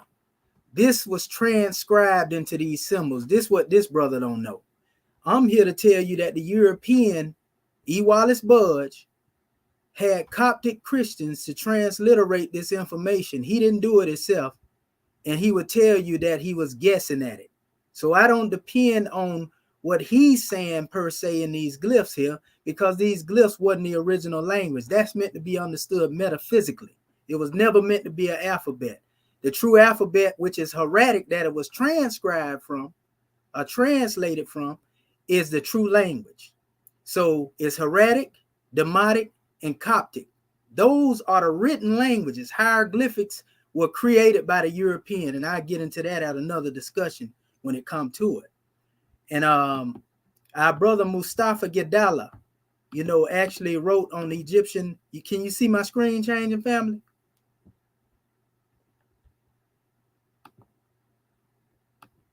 Yeah. We see the screen. Did it change though? Oh no, it ain't changed yet. Okay, so I'm gonna change this screen right here real quick. And so basically, he misquoted me. It states the hieroglyphic smoke screen. The biggest smoke screen in history is concealing the ancient Egyptian alphabetical writing system. Western Egyptologists made everyone think of the Egyptian language as a collection of primitive pictures called hieroglyphics. They concealed the Egyptian alphabetical system as the mother of all languages in the world. And he referred to the fact that they hid the actual teachings of what they was translating under the symbols, because the symbols were meant to be understood metaphysically. They weren't meant to be understood in an alphabetical form. Alphabet, again, is hieratic, Demotic, and Coptic, and that's a whole nother measure, so I ain't gonna go into that. That's why my approach is different from his approach. Now let me get back to this measure, because the subject matter is who is older, the Mauri or the Naga, right? So what I'm gonna do, let me share this screen real quick. Can you see my screen, family? You see my slide again? Go ahead. Is that a slide up there in front of you? It looks like it's no, you're showing the whole screen again. Okay. Can you let me do this right here? Stop this time. Yeah. Stop my time. Stop this time till it gets together. Because I'm thinking that when I share the entire screen, it's gonna let me share my actual whole thing, but I see that don't work like that. So yeah, we can start back now. Now the subject matter was dealing with who is older, you know, the Mauri or the Naga. There is no place on a map called a Naga. There in the Naga that was in Kush, the Meru Kushites, look it up, judges, they are no older than 1,000 years. I showed you that the Mauri and the Mar is connected etymologically to Amen, to the high priest of Anu. Amen is the oldest deity of ancient Kemet. So if Amen, which was a man, was referred to as Ma, and we know Amen was way older than this Naga culture that he talking about, you see what I'm saying? That kill him right there when it comes to the timeline. Is that what we finna get into now? And then he's still demonstrating that selective research with these names, trying to tell you that these are not people that are being referred to in here. But what I'm gonna do, I'm gonna show you something. This is what happened when you let the European tell your story. Now, this was originally Mesu Ra. In these bonus measures here, that's what Ra Mesu, which became Ramses II, which is supposed to be Mesu Ra's son, looked like. That is not our people right there. That's the mummy they found. That's what they recorded. That's after the Hyksos came in. Look more like Clint Eastwood to me. So now when you come here, you can see the other one, which was Ramesses III, right? Also European. Now take a look at this. He was attacked by the Ra'u, right? And this is Israel Stele 9, which is a man. Who attacked him? A man. Not some spook or spirit, but a man, right? Libyan king who attacked Ramesses. Now you seen me show you that the Libyans and the Puttites are the same people, which are the Moors. We connecting it to this root, Morocco, right? So now we'll go to G.M. James, one of our scholars. And he tell you right here, he said in the 8th century AD, the Moors, the natives of Mauritania, North Africa, invaded Spain and took with them the Egyptian culture, which they had preserved. Knowledge in the ancient days was centralized and it belonged to a common parenting system, the wisdom, teaching, or mysteries of Egypt, which the Greeks used to call Sophia. And then he went into how the Moors took all the teachings around Spain, you know, and they was the one that basically preserved the Kemetic teachings, because this is talking about that priesthood that we're talking about, the high priests. They were the ones who were left after Kemet fell. You hear him always talking about Greek, but in all actuality, it's Coptic. There is no such thing in my book as a Greek language, because Greek is nothing more than a remix of Coptic. Look at the Coptic alphabet here and look at the Greek alphabet. They stole that. Now that's what some people would call Greek, but that's Coptic. Now, when you look at the original Greeks, before they became misnomer, look at that.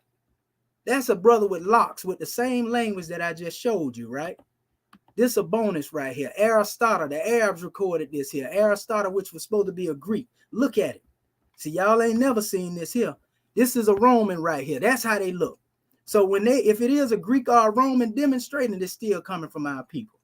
Now, it's generally held that the word Moor is defined as North African, Berber, from the old French or more medieval Latin Maurus, meaning inhabitant of Mauritania, which stems from Greek Maurus, thought to be a native name. Yet it is very unfortunate that many neglect to trace them, the term's etymological roots further back, which I have demonstrated, as language did not begin with the Greeks and Romans, nor did the term Moor.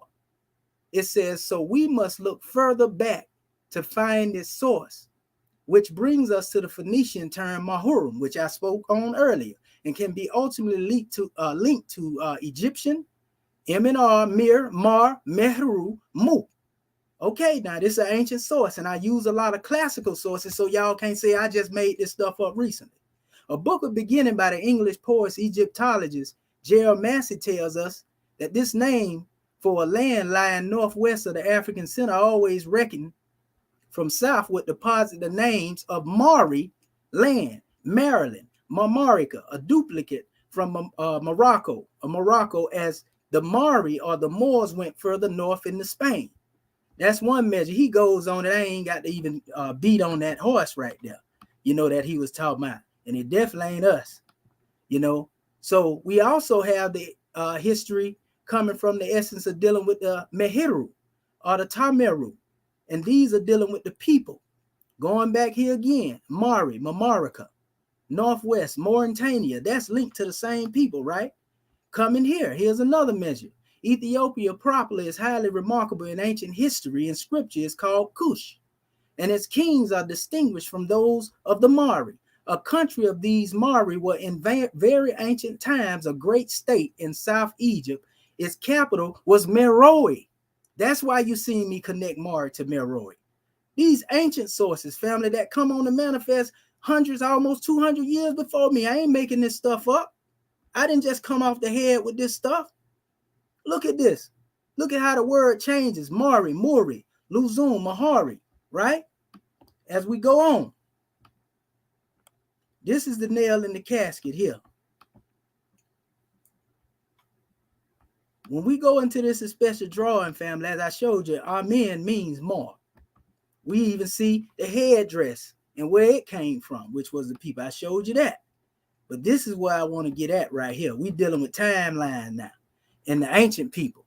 Now, here's the most ancient that have been found recently. Look this up, judges. The Ibero-Maurusian, you know, which is actually 20,000 years old as far as dealing with the Ibero-Maurusian people. That's older than the Mauri itself. I mean, the Naga itself. You know what I mean? And so when you come over here and you deal with the Jabir Uhud, who was found in this region, he's over 300,000 years old. And then you have the Ingaloba here that they talk about is only 120,000 years old. So I establish a timeline on how the Mauri is more ancient than the Ingaloba right there. Now, another measure here. Here's the Y-DNA measure. It shows that the Y-DNA to Adam is going up here in the same area where I'm telling you the Mauri is. And it tell you about the haplogroup because they was asking for a time depth. It's dealing with the lineage. 300 is saying right here, family, 359,000 years is speaking on it. This is the Y chromosome Adam, which was over there older than what they talking about. That kill him timeline-wise. And this is another one here. The oldest Homo sapien, Jebel Uhu, was found 28,000 years before the Ingaloba in Morocco, which is known in ancient time as Mauri on all world maps. There it is right there. Look at that. Morocco's, which is another name for Morocco, going back to Mar. And there you have the Jabir Uhu, 300,000. Again, the Ingaloba, 120,000 years old. So I'm showing you who are older. Now you have the Ifin Armar or the Ifin Amru, who are known as the Arterian, which are older than the Ibero-Mauritian. These people, Azamor, actually come from this particular brother as well, known as Mustafa Zamuri. He was the Moor that discovered America before Christopher Columbus. Look it up, judges. Now, in this same area, these are the people of Mauritania that were over 150,000 to 130,000 years old. Even that is older than the Ingaloba he told my family. You see? And he ain't going to be able to show you nothing older than that. You see? And that's the same thing. Time. All right, that was third and final round, man. Third and final round. See, I told you I should have probably took 12-minute rounds, man. But hey, it is what it is. We have a question and answer session, right? Yeah, you still got the 3 questions apiece, so okay. that clear some things up. See, I be in the marathon debates. I do 2 different topics. 20-minute. All right. He set himself up for the kill because when you go to that, hold on, Ruben, slow, look at the time. Keep get you going. I know you ready to go. This is third and final round. King Naga. He like, JJ, shut the hell up. All right. So Karima, whenever Ruben ready, let him know. When you share your screen, all right, I'll start your time. All right. I'm about to share my screen. See, he left himself open for a counter punch. I knew you was going to run a Jebel Urhound with that 330,000-year-old fossil, but you don't have the DNA to back it up there, sir. The only people who have that DNA to back that up belong to the Perry Y gene, and that was found in people in Nigeria and Cameroon. So you got to still come back down to Naga Ori with that.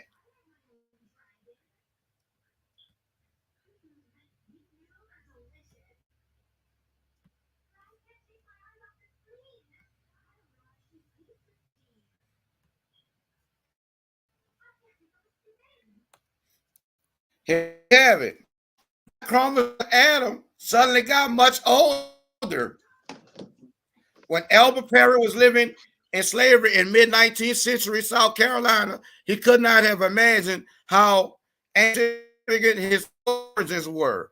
A sample of his Y chromosome DNA have shown Albert and his owners that here, enslaved in America, was the direct descendant of an African who could rightly be called father of all mankind. The ancient individual passed down his genetic legacy from father to father, from father to son over 11,000 generations. In fact, Albert's ancestors were so old, he was probably a member of a different human species to us.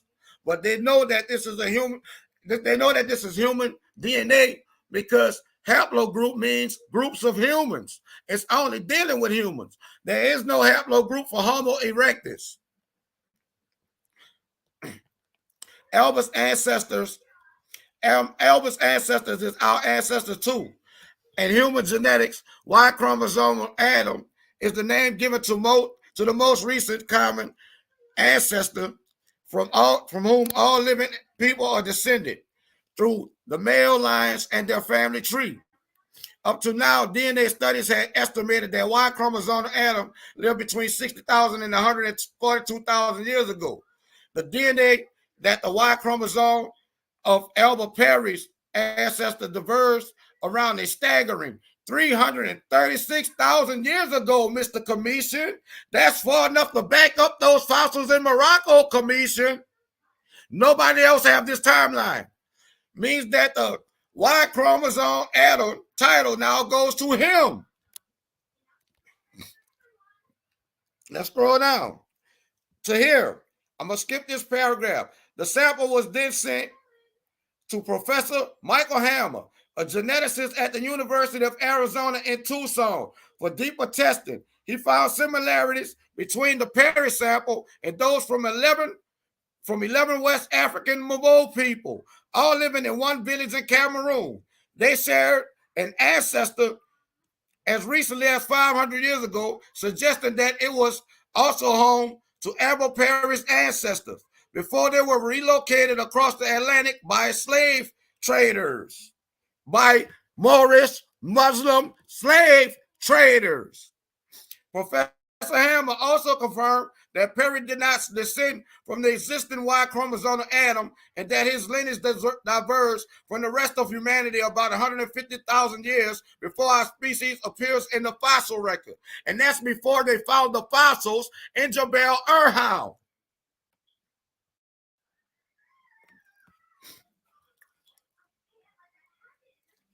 Now, sir, you thought I was going to run in Nagaloba. No, I'm staying in Igbo land. This is another page out of the book of Dr. Philip Ingemans.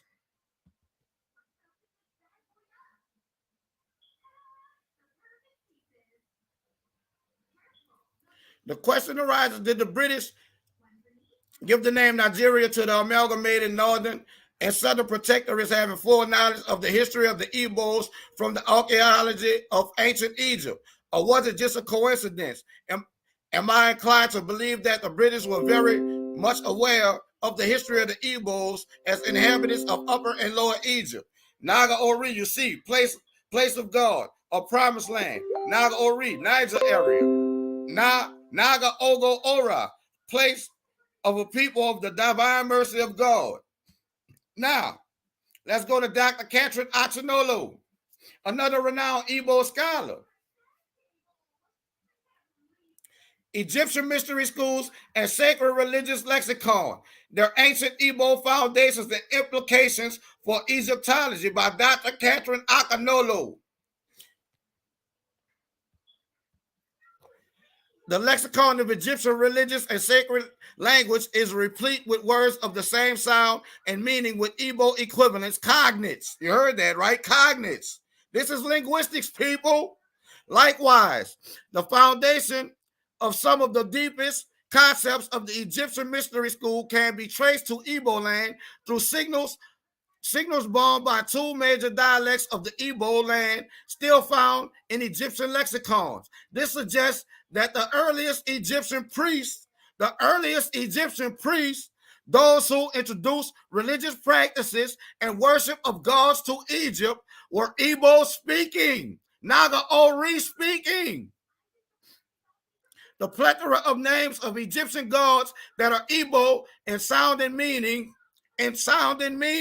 suggests that these were imported from Igbo land in ancient Nigeria, where the autochthonous, can't no more say autochthonous. Igbo have lived from the caveman days of Homo erectus and had built subsequently a civilization only now being rediscovered.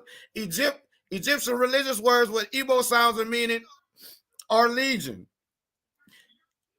Egyptian religion was initiatory in every respect. In every respect.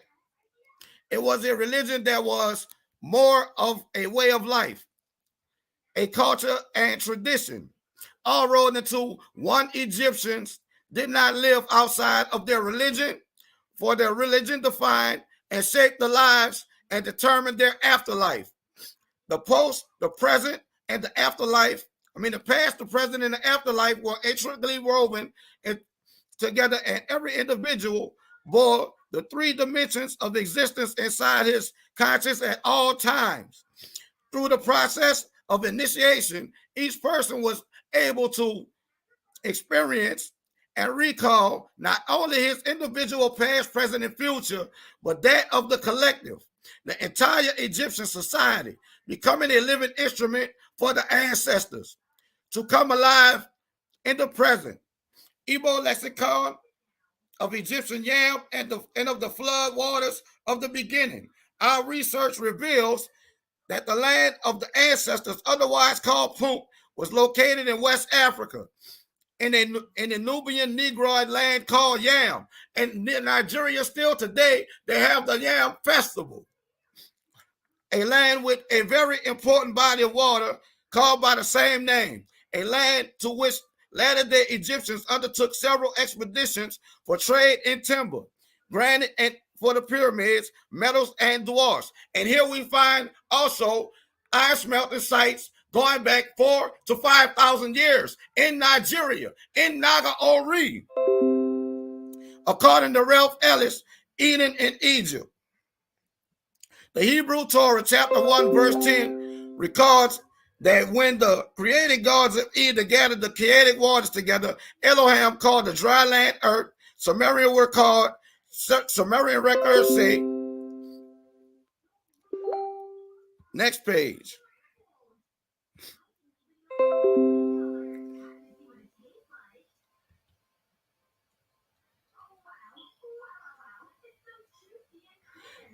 Say earthy, Eridu, and the waters called Yam. Eridu was the first city founded by the gods on the earth around 500,000 BC. Repeat that again. Around 500,000 BC, according to Igbo scholars in oral tradition. I'm gonna skip down to this verse. To this paragraph. The Torah says that when yam waters were gathered together, God saw that it was good. And Igbo term Idioma translate literally into good waters. Egyptian word Mayim means water, and is simply a reverse of the Igbo word Idioma, waters of Oma. Oma is also the age-old Igbo name for a sacred lake in the Nambra state in Igbo land, where according to the mythology of the Ari, the god Iri, whom we have identified as Egypt's god of wisdom, taught, splashed ashore in an airship and began the task of teaching the native Igbo cavemen the rubrics of civilization. Now I'm gonna go to another page out of her works. This is all Dr. Catherine Akinolo, who is called the Queen Mother of African Studies. Egyptian words that describe the creation events in Eden as spoken by God are mostly derived from Igbo lexicon. They include the following expressions of the same meaning in both languages. Hi, let it be. Haya in Igbo. Kev, gather them, tie them together. Igbo, kifa. As you see the same consonantal root. The ka of KH will interchange with the K here. And you see the F and the F there, same consonantal roots. I shall multiply. Igbo, gasha, same word, same connotation. Ka, kwa, tree of life. Igbo, inkwa, palm tree. Igbo, nukwa. Igbo, the bloodline of the palm tree, a genetic name for the Igbo. As you can see, they clearly have the Igbo and Egyptian lexicon have cognates and words of the same connotation, same sound, same meaning. Back to Prince Dr. Philip Injamines.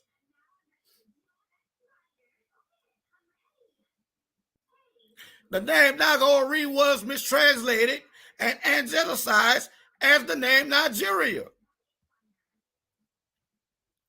And conversely, here you see, this is from New Orleans. We don't see the Maori on here, do we?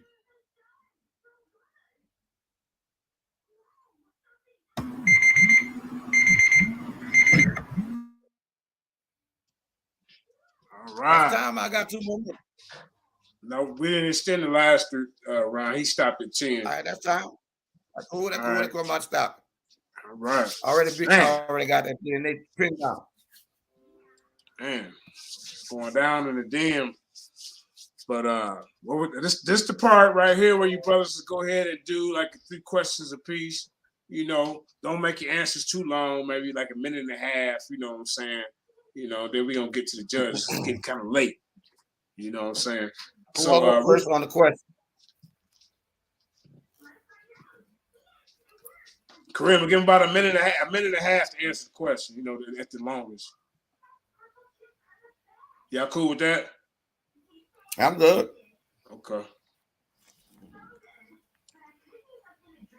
Kamisha, you there? Okay. Unmute your mic, fam. Yeah, can you hear me now? Yeah, we hear you. Okay, most definitely. And I can share my screen when I ask him this question, right, for clarity. Yeah, go ahead. Okay, yeah, I just want to make sure before I do it. Okay, you know, because I seen the brother speak on Igbo. And I want to ask you, brother, you know, my first question is, how is it that you are equating Igbo with Naga? We're talking about Naga. I stayed on the Mauri, you know, but you equating Igbo with Naga. And can you show me Naga on the map, on any map? I'm talking about Naga on the map as a people. Okay, you understand this question, family? You hear me? I understand this question. That predate 1,000 years ago. I understand this question. Okay, okay. And I kind of covered this already. And to answer your question, can you stop sharing your screen so I can share mine and break it back down for you again?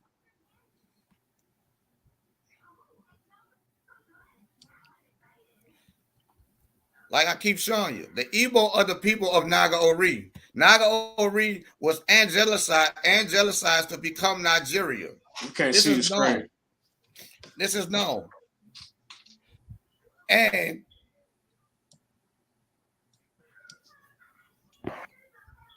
let me know when to start. Okay. Well, yeah, you can see your screen now. Go ahead.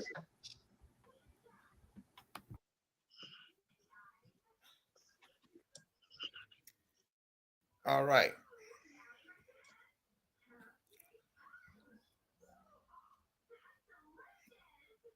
Okay. This is Prince Dr. Philip Engelmans of the Igbo people. This is his work. This is the history that he put out about our people. The name Naga Ori was mistranslated and angelicized to become Nigeria. That is where I'm tying the Igbo to Naga, because the Igbo are the people of Naga Ori, as told by Igbo scholars. It's not nothing I'm making up. This is what Igbo scholars are putting out there. This is what you also find on their passports. Would you like me to show you that? I want you to show me the map, brother, where y'all on the map as the Naga that exists beyond 1,000 years. Bro, you're jumping around the question, brother. Please. You won't find Naga on the map. You won't. I answered your question. You had a 2-part question. So I won't answered find the first part. And you won't find Naga on the map unless you. But I showed you Mauri on all the maps. The vowels. Our people. Yeah, because you're showing us Greek maps. And that's as far as Mauri goes back. You're showing us Greek maps. Show me an American map, brother. In Nigeria. Okay, he said he answered the question. Well, would you like me to show you Naga in Nigeria? I want you to show me Naga on the map, brother. I answered the question. I ain't talking about what somebody I was going to the second part. Can you do it? Can you show me Naga on the map? That's the answer. That's the question. Well, he answered it. He answered. Well, he did say no, didn't he, Judah? Okay, he answered it. Okay. So you want me to answer the next? Ask him the next no, question. we're gonna rotate. We'll rotate. Okay, go ahead, back and forth.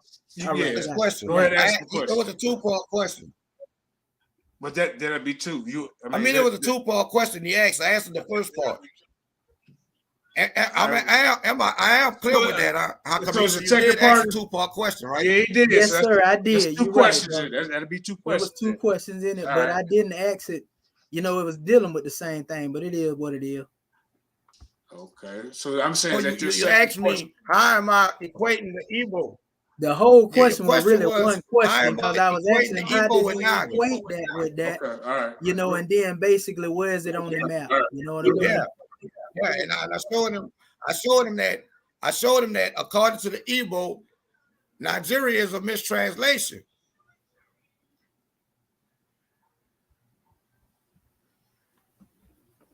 This is according to their scholars. Igbo is Nigeria is a mistranslation. It's an angelicized form of Naga Ori, which is NGA.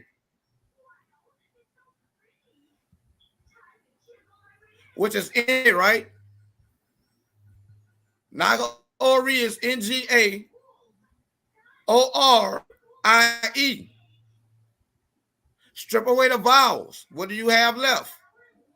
You have NGR, right? What does that sound? What do those consonants sound? NGR. How would you vowelize them? That's my question to you.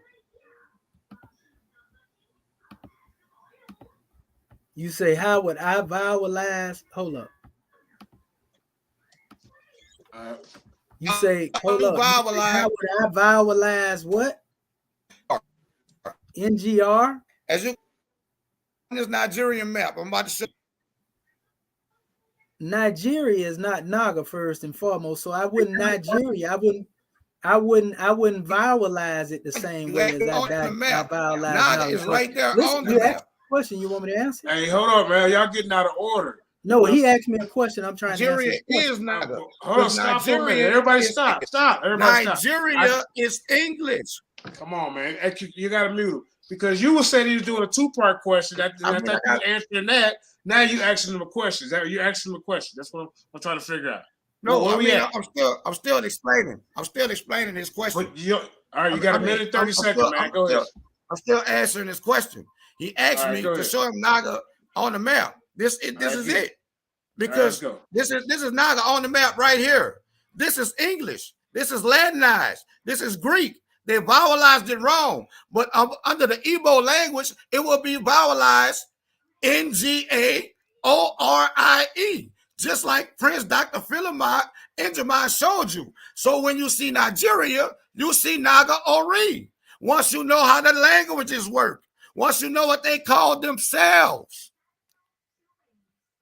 Because they didn't call this land Nigeria, the British invaders did. They called it Naga Ori. All right.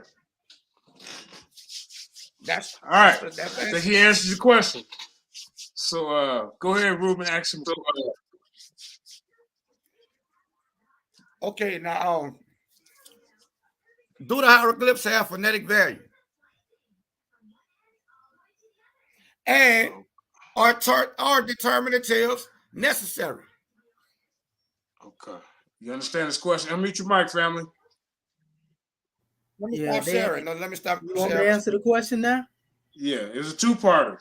Okay. Yeah, go ahead. And the one question had to do with that. Now, watch this when I share my screen, y'all. All right, he just hurt himself with that demonstration there, brother. You were going good for a little minute there, brother.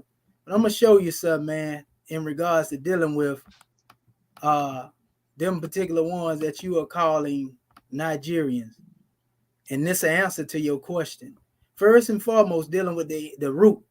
No, I don't put determinatives in another alphabet that ain't got nothing to do with all that other stuff you talking about. NGR, this is dealing with one part of it, brother. NGR and NG have two different measures, family. That's just like using the term Yod Hey Wav Hey, you know, and then you have Yah. Both of them referring to the same supreme being, but yet they are two different words. That's like trying to say Yehoshua or Yahshua, you know, is basically the same as Yahweh because Yah is at the root. You can't do that. In Nigeria, to answer your question in regards to dealing with that measure, and this is where I close out at. I ain't gonna be long-winded. I'm trying to share this with you real quick. Let me get my screen on point, and then I'm gonna let you I ask you another question. Okay, there it is right there. Can you see my screen, family? Yeah, we see it. Yeah, we see What it. it say on the screen right there? You got to do your own reading because I don't. No, I'm saying I'm just trying to make you see what I see, family. Yeah, it's got somebody in the green up there. Yes, sir. Okay. When you ask how old Nigeria is only 56 years old. See, that's what happens when you go to trying to tie that stuff back to something that ain't got to do with something else. So this brother all over the place. You know, so that's my answer. I ain't even going to expound on that. That's ridiculous. You couldn't establish, you know, that measure dealing with the Nagas going to the Mero-Kushite dynasty because that's 1,000 years old. Now you saying that they Nigeria and they 56 years old? Come on, that's not bro. the question you was asked. Oh my God! Let me repeat the question for you. Didn't you? Did not you say Igbo was Nigeria though? That's did not you the not question say you was Igbo? asked. Did you not say Igbo was Nigeria and the so you Nagas can was understand Nigeria? the question? Can I repeat the questions? I'm gonna ask you my question after you finish. I gave you a two-part question. You shot yourself in the foot, bro. Go ahead. No, you actually proved me right just now. You actually proved me right. Because I said the British named it Nigeria. And they didn't, the people didn't name it that themselves. Now, are you gonna address the questions I asked you? But I asked you to show me. I just addressed it. I asked you to show me. I didn't ask you about Nigeria. Naga on the map, bro. And you said Naga is Nigeria. You say Naga is Nigeria. Did he not say Naga is Nigeria? All right, but hold on for 1 second. Come on, because y'all doing good. You're doing good. We don't want to turn. Yeah, no, it's good. We are doing good. No, I ain't going ahead. Check it out. All right. Let him reiterate the question. Okay, hold on. Now ask the question again, Ruben. The questions was, do the hieroglyphs, the metal netter, does it have phonetic value, and are determinatives necessary? That was your two-part question. You say, do the hieroglyphics have phonetic value? Phonetic value. And are no, they don't. Are determinatives necessary? No, they don't. That's what E. Wallace Budge created. And you want me to put it up here where he said it? You want me to put it up here in his own words to answer your question with what he said? Answer that question. You want me to prove it? You want me to prove it to you out his own mouth? You answered the first one, Kemetian. Can you go to the second Well, he asked me a question, so I'm gonna show them the source with the question. Okay, well, go ahead. That's what I want to do. I want to show him this. Is it okay if he show it to you? Yeah, because it's part of the question. I'm answering the question. All right, do what you got to do. I'm finna show him right now. Watch this.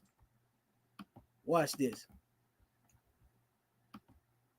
This is why I said that and answered the way I did.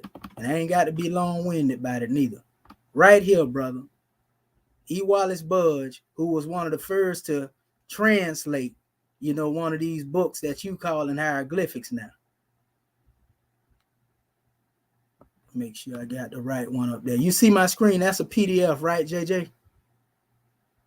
Yeah, I see it. Okay, all right. That's what I want to make sure.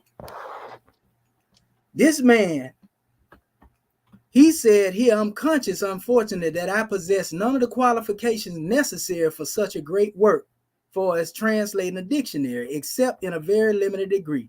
Nevertheless, I have written this dictionary, and how I came to do so, the following paragraphs will show. And it's brief, because I'm taking small portions. He spoke on the fact that the true, here you go, right here.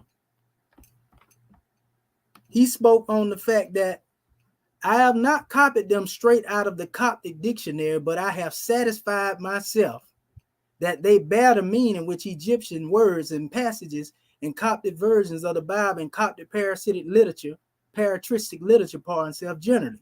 This is what he said.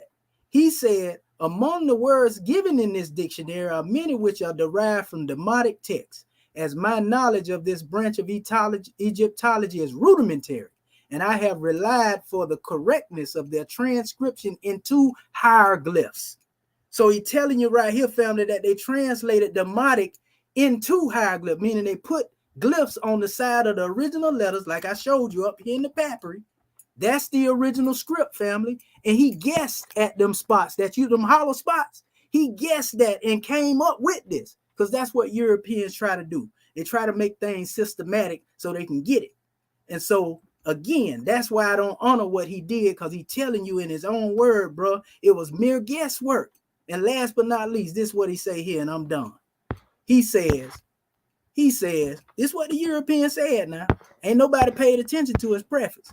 He said, now the exact meaning of many words is unknown and can only be guessed at by the context. See, that's where he wrong at. You see, guessing at something. In some cases, the context makes the meaning of an unknown word comparatively certain, but in others, especially where no probable Coptic equivalent is forthcoming, it does not. And then any meaning suggested is little else than the result of guesswork. So you telling me you depending on what he said when he didn't even translate the book. But I'm going to stop right there, bro. That's why I don't deal with Wallace Bud. I used to believe like you did at one time, though. I'm teaching you something you don't know, bro. Go ahead, bro. All right. Let's get to the next question. That's how many questions is that? 2? Well, that's 2, but he danced around answering them. But you want me to ask you a question now, right? Yeah, okay, let's get to it because the judge is ready. Okay. Now, when it comes to dealing with the Naga people, that you're referring to, you said they're not India. They're not from India, even though I know they are connected. Both of them are 1,000 years old. I asked you to show me on the map. You didn't show me that. You showed me Nigeria. So what I'm asking you, my brother, show me. Look, show me. Y'all doing good, hell. Come on, y'all doing good. I'm asking you a question. And I'm asking you a question. All right. Okay. Show me, my brother, because you said you was mentioning the Igbo of being 330,000 years old. That don't supersede the Jebel Hu, which is 350,000. Let's make that plain. Show me how that Naga, this is the question. Show me how the Naga is older than the Ibero-Mauritian of 20,000 years old. Show me how the Naga, and it's the same question, which is the Mauri. Show me how they are older than the Jabril Uhu and the Mauri. Amen is the first man of Kemet, bro. You can't go no further than Amen. All right. He's Now repeat the question for me. Can you answer that question? Go ahead. Repeat the question for me so I have one more time. Okay. Yeah, one more time so I have a thorough understanding. I'm gonna break it down in a summary then, because I don't want to make it, confuse you. I'm asking you to show me how the Naga, because you were speaking of them being Igbo. The Igbo is 330,000 years. The Jabril Hu was 350,000. I showed you a time depth. It was 330. I showed you a time depth. That's conjecture. That's conjecture. 330,000 the people can go check. You want me to show you? You want me to show you the picture? Yeah. No. Okay. I can show it to you. Yeah, show me the picture because I have it too. Okay, yeah, I have it as well, and it's 330,000 years. Okay, I'm finna show it to you. I'm finna show you. It's 350,000 years old, brother. Not yours is 330,000. It's 330. No, bro, I'm finna show it to you right now. Show us and then I'm gonna answer your question. You ain't got to worry about it. You ain't got to worry about it. I'm finna show us and then I'm gonna answer your question. You can see my screen. Can you see it? Yeah. Okay. I'm pulling it up right now, bro. Because you asked about the Ibero-Mauritian, which is 20,000 years, and how we predate that, right? And I said blow the Jebel Uhu. Blow I said, look. All right, hold up, y'all. Keep it cool. So yeah, most definitely. I'm trying to get it up for him. I'm talking about the map. No, go back to the map. Can you see it? Blow that map up. Hold up. Let me hide this right here. And judges, look that up. I say 350,000 years old. Blow this map up. The map is blowed up. You looking at the projected what that say? And I got what that map say right there. Two maps. What that number is right there. And I got that map. What that number is right there. Ingaloba, is that not 300,000? But Does it's that not older fall than within but it, but it's 38,000? older. It's older than the Nagaloba you talking about you come from. So when you say you come from Nigeria or Tanzania, bro, which one? Is the Ngaloba here or is it in Nigeria? Because them two different places, bro. Okay.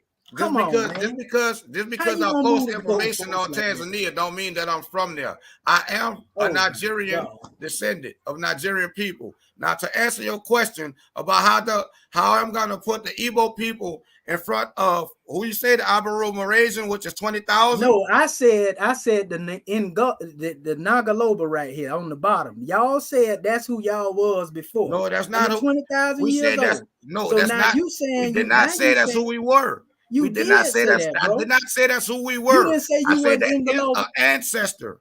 I said that is an ancestor. But you say this was the oldest ancestor. Everybody knows me, knows that I am Igbo.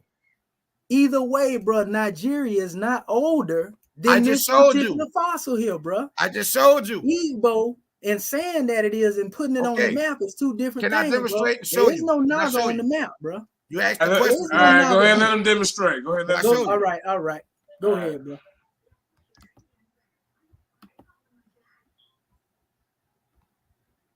I think you got to move your screen.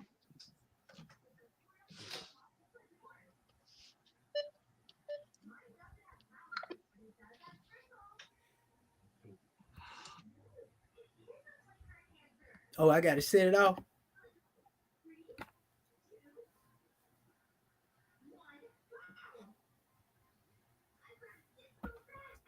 Let me know when I'm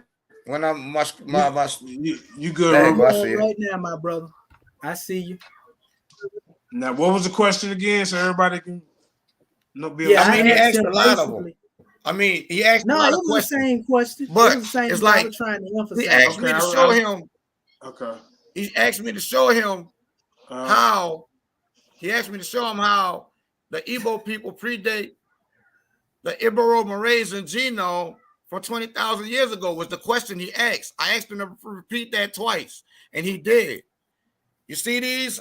Now, where's this location? Where's Okay, this hold location? on, Kemetian. No, I'm just trying to make sure where it is. Where's that location today? In Naga-Ori, Nigeria, you have the whole L tree present from LO all the way down to L3. And I'm gonna go to the oldest one of those to show you the time frame.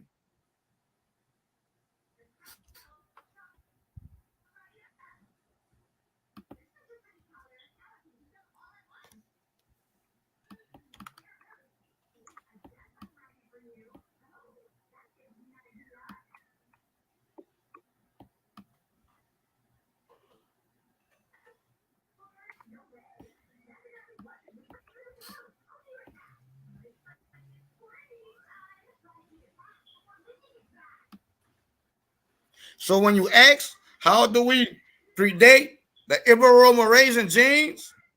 Because from L down to the L3 that left Africa, like I just showed you on the genetic map, we have the whole L tree from LO to L4. And L3 left Africa 70,000 years ago. And this is the oldest L clade in Nigeria. You see that? Possible time of origin, 130,000 to 200,000 years ago, which means we predate you Ibero-Malaysian people by over 180,000 years. Game over.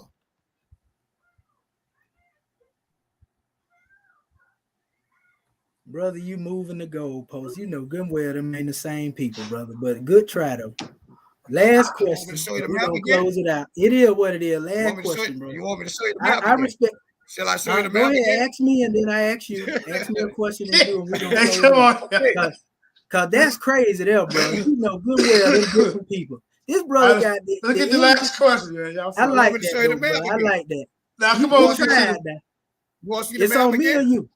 It's on me. Let the judges. The judges gonna figure it out. Yeah, no, but we got one more question. Now, here's my question to you. Yeah, here's my question to you. Here's my question to you. If, as you say, the hieroglyphs don't have no phonetic values, and Determinatives are not necessary. And Budge and the European translators were just doing guesswork. How are you using that same work to tell us what the glyph's saying? Okay, you want me to answer that? You want me to answer that, right? I'm not telling you what the glyph said, bro. I showed you the hieratic papyri and showed you that they translated the hieratic into those symbols. I'm trying to tell you, bro, that hieroglyphics is metaphysical language. It ain't meant to be an alphabet. You ain't getting that. And then you repost it. Where does hieratic come from? What does hieratic come from? Bro, hieratic is the original script, bro. No, it's not. I'm telling you that the Europeans, listen, I'm answering your question. I'm telling you that the Europeans hid the true alphabet up under them symbols because they was trying to find it. Bro, you got only 24 hieroglyphics out of 1,000 hieroglyphics. How do you read the others? Oh, they call them determinatives. Another question that brings forward another question, though, bro. What are alphabet? But alphabet not symbols. The alphabet is hieratic. Listen, the alphabet is hieratic, the alphabet is Demotic, and the alphabet is Coptic, bro. Them symbols they created to put things in order, and then they was hiding the truth from you. So you'll be trying to decipher symbols on the wall instead of deciphering the hieratic papyrus, instead of deciphering the Demotic, instead of deciphering the Coptic, and now you ain't doing nothing. You're chasing your tail. But see, this is a history, bro, that I didn't know at one time. Study Mustafa Gadala, bro. He Egyptian born. The glyphs was also wrote on papyrus. All right, let's get to the next question. Okay, let me ask my question. They was wrote on papyrus too. No, bro, they ain't carved how they was living. All right, come on, y'all, because we just getting late. Go ahead. They ain't carved how they was living, brother. That's all. They recorded their life. Now, when it come down to dealing with my last question right here, right? And I'm gonna share the screen because I want to make sure you got it. You know, and man. Whew. Let me do this right here. You know, because you spoke of the script of the Naga, right? The Tefnik script. You know, you call it, you know, another name. Right here is the original script right here, the Tefnik script. And this is my question. Listen to what I'm saying. Now, it's telling you here that these were the people who are the Moabites, the Moabites, the ancient Mauri. It says by at least 2 centuries, and my question coming after this, Selous describes indigenous inhabitants of North Africa as the Getulians and Libyans, both nomadic hunting and gathering cultures, right? This all coincides with what I set out here in my information. He goes on to say that their culture later mixed with a wave of sea migrants, Canaanites, Phoenicians. The new mixed cultures then began trade contacts with the Iberian Peninsula and became ancestors of the historic Mauri, which are the Moors, and Numidian. That's how I'm telling you, Moors and Mauri are the same people. Their descendants today are the Amazigh, Mozabite, and the Tarega, who live in scattered communities across Morocco, Algeria, Tunisia, Libya, Egypt, Mali, Niger, Mauritania, and they speak various Amazigh languages belonging to the Hamo-Semitic family related to ancient Egyptian and African Great Lakes region. Amazigh plural Amazigh means free and noble men. They have been present in these territories since ancient times, according to historian Malika Hackett. Their presence in the region dates back to more than 10,000 years. And Berber, as an identity and culture, was forged in lands of North Africa. So I'm asking the question here from all that, because I'm done. How is it that you trace the Naga, because you're trying to use this root right here from the script of the language of the Maori people, and at the same time, I ain't never brought that language up. I ain't through with my question. And that's one question. It ain't no 2 questions. I gotta point out the straw man. How is it? I never mentioned that. I never made that statement. Yes, you did, bro. No, I didn't. Talk. Go ahead and ask the question. Short up the question, family. Come on. I am. That's what I'm trying to do. Okay. So how is it that you trace the Tefnik script back to the same people that I'm telling you it come from, the Maori, and then say that you more ancient than the Maori? Because all right, first of all, I'm not even dealing with the Tefnik script. I'm dealing with the glyphs of our ancestors. I'm dealing What with the metal glyphs? netter. I'm What dealing glyph? with the metal netter. That's not If Naga you want me to language show though, you bro. what glyph, I'll show you. Now you're saying that That's not Naga Marodi is language, bro. That's Marodi. Egyptian. Hold on, come on. Let him answer the question, family. Yeah, It's almost go over. ahead, bro. All right, come on, brother Ru. Go ahead. Pardon my Nah, body, right? bro. Pardon my body. Pardon my body.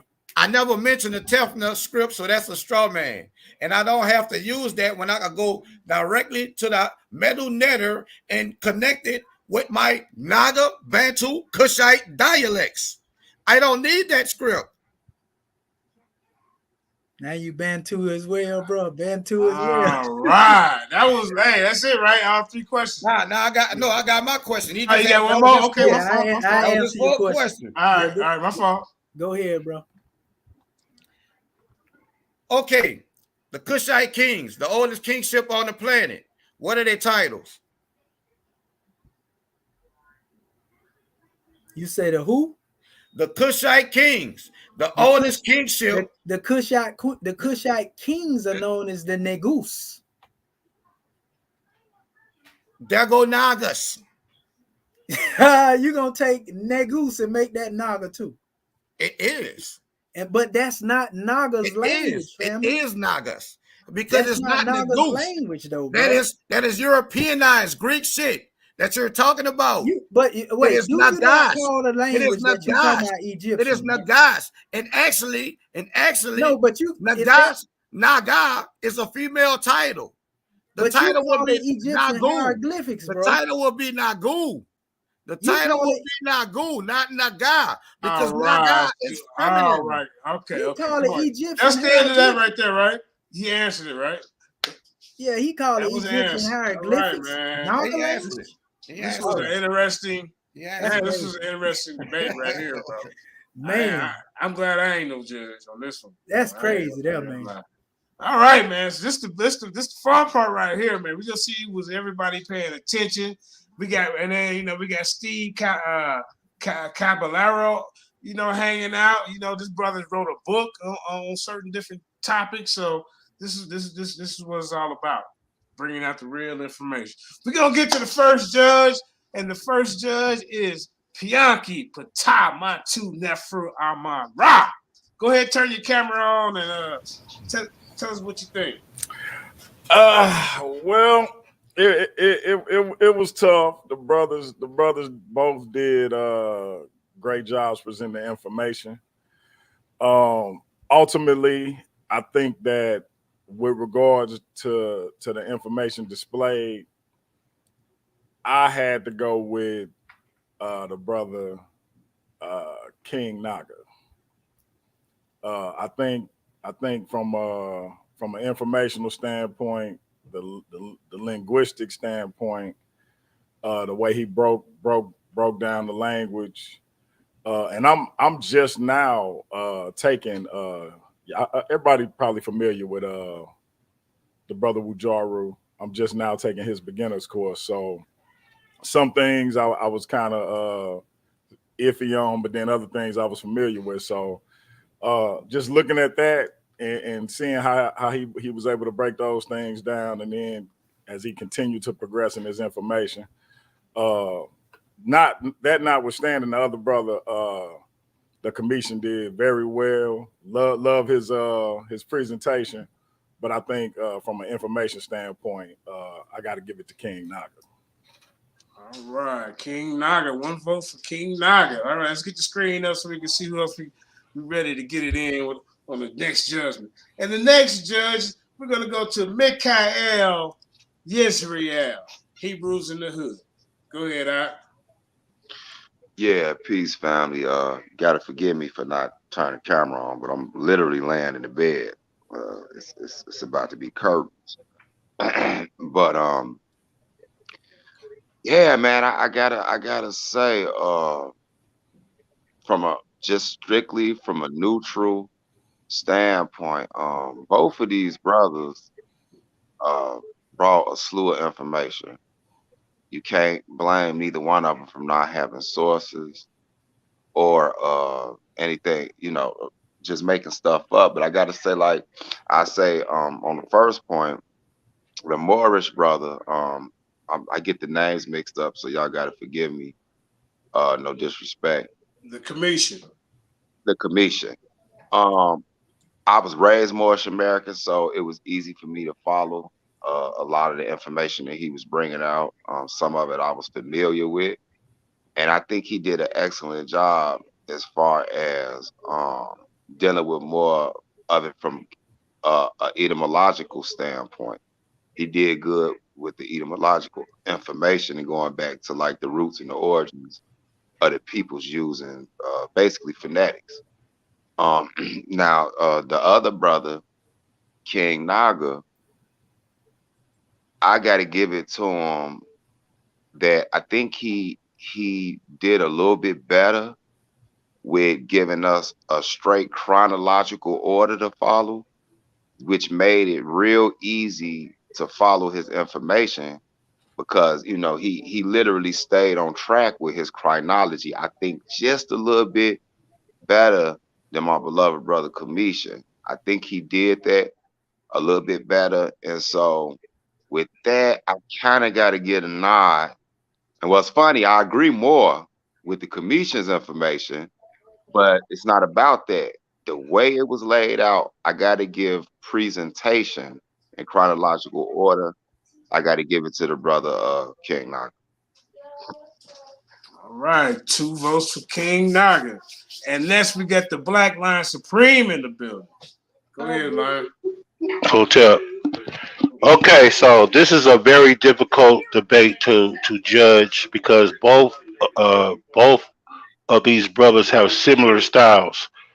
They use similar styles to bring their presentation, and so now it comes down to who was able to make their argument better, who was able to, who showed the more valuable information than the other. One of my brothers, he actually went into the glyphs. He actually went into the glyphs, which I was very impressed with, and he was able to break down what the other brother was saying about the words that seem to be similar to the word more. And this brother was able to break those words down and come with a counter argument.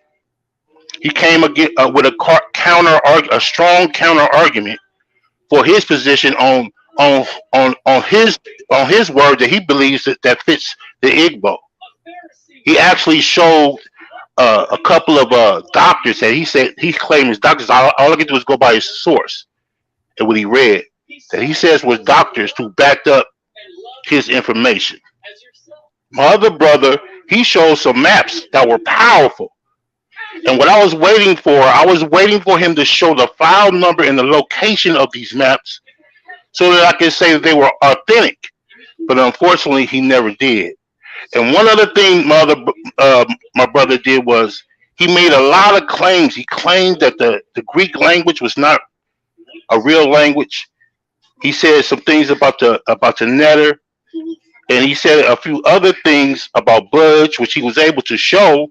But unfortunately, he brought up so many things that he wasn't able to bring it home because he didn't show at least where he got that information from or prove that his information was correct. I think he brought up too many subjects that he would have had to debunk in order to really apply it to my brother Naga's information.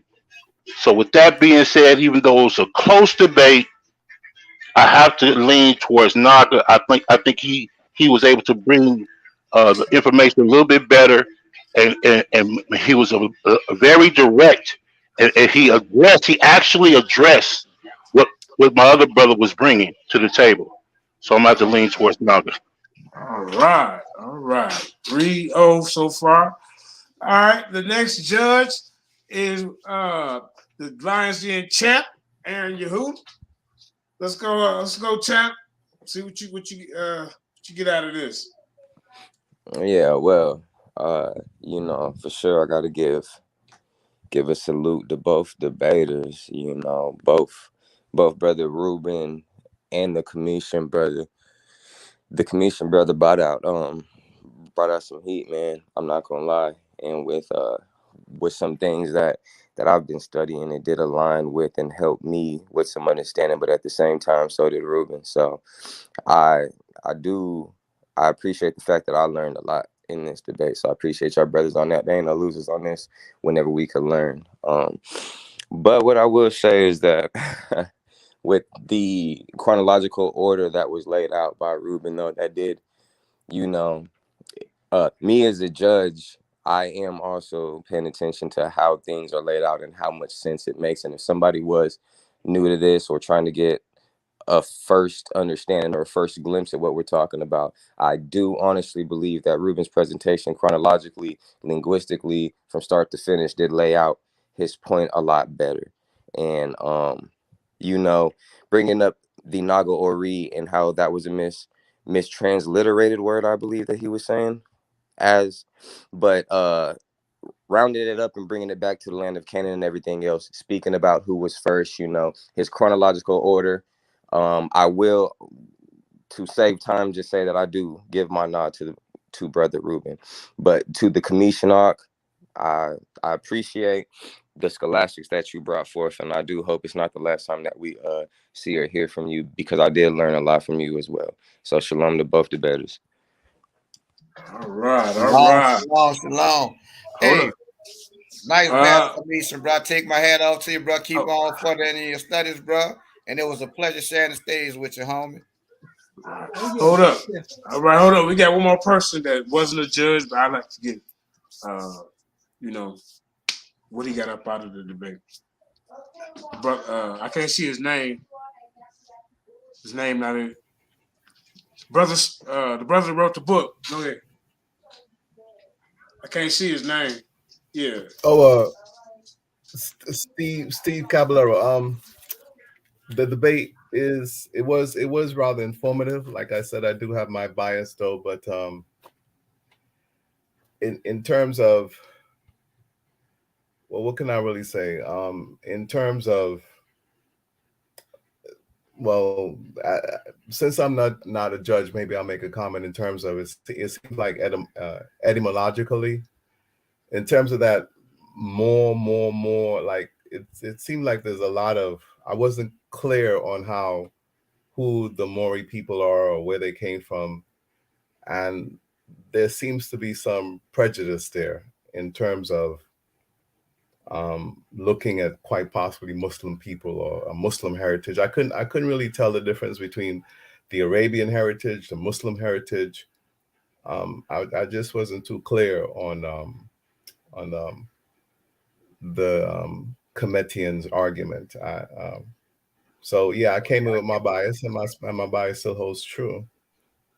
Okay, can you go ahead and explain your biases a little bit to the audience? I mean, now that you're not a judge, I'm just kind of curious about your book. What you got going on with your book? Yeah, show the book again. That's my dog. Hold on.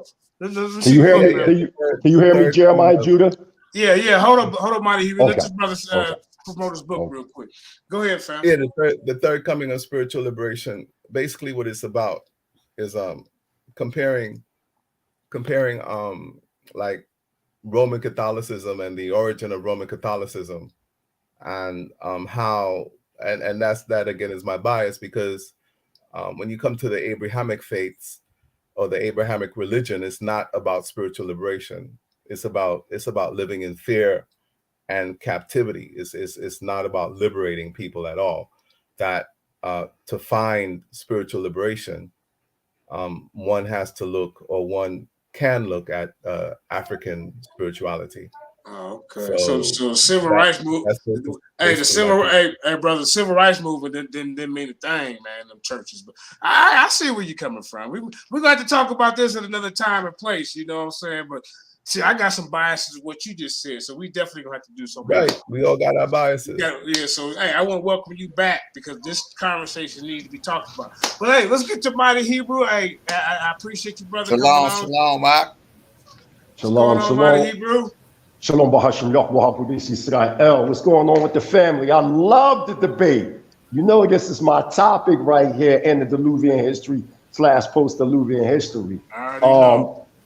I've been watching this joint from the very beginning, even before Jeremiah Judah hit me up. and was like, come on. I seen the other day that you asked me, but I was like so busy. I just got back from Zanzibar. I'm back in Tanzania now. But both parties gave some strong information. The Kemetic Moorish brother gave some strong information. I heard the argument years ago that what is called the Medunet or the hieroglyphs were created by Europeans. I mean, that's a real old argument. I heard that before plenty times. One of the problems I think that the Kemetic Moorish brother was having was his in-depth understanding that the term Naga and the Nagas are very, very ancient. They go back way further than 1,000 years ago. As a matter of fact, the word Naga is a Sanskrit word. And when you start to read, such as the Vishnu Puranas and other ancient records, you'll find out that they teach that the Nagas go back to close to 1.3 million BCE. I think the brother Naga, the brother Naga is correct when he speaks about the Nagas in Nigeria, because when you study a group of people known as the Ramohos that came from the Tanzania, Madagascar area, roughly 5.5 million BCE, they start pushing up to what you know as the Eye of the Sahara, West Africa. And I mean, this is well documented. And their society became known as Naga. Another thing that the Kemetic brother, first I'm saying certain things that the Kemetic brother could have said, and then I'm going to get to the Naga brother, but I'm just dealing with the Kemetic brother first, the Kemetic Moorish brother first. I think that he lacked that information, that antediluvian information. So in his mind, he didn't understand the connection with Nigeria. One of the things he kept asking me was for maps.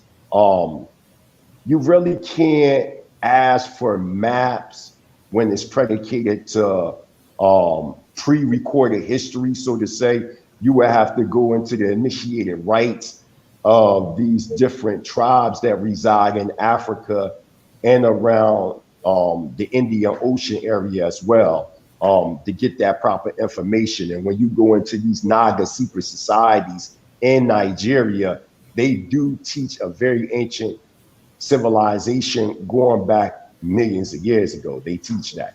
I think that the Kemetic Moorish brother was driving that you could see that more, that link word. If you say, you know, Lumeria, you say these different words, you can see that MUR. A lot of Moors like to show, you know, that Moorish connection. That can be viewed pseudo, that can be viewed historical. Anywho, it all depends on one's reality. Getting to the Naga brother, one of the problems that I had with what you did was, I think the Kemetic Moorish brother, he showed more sources versus you were sticking more or less to one, not one, but a few sources. But what you did do is you kept the people in a chronological order. One of the problems that I noticed that a lot of people that debate is when they debate, sometimes they can be like everywhere.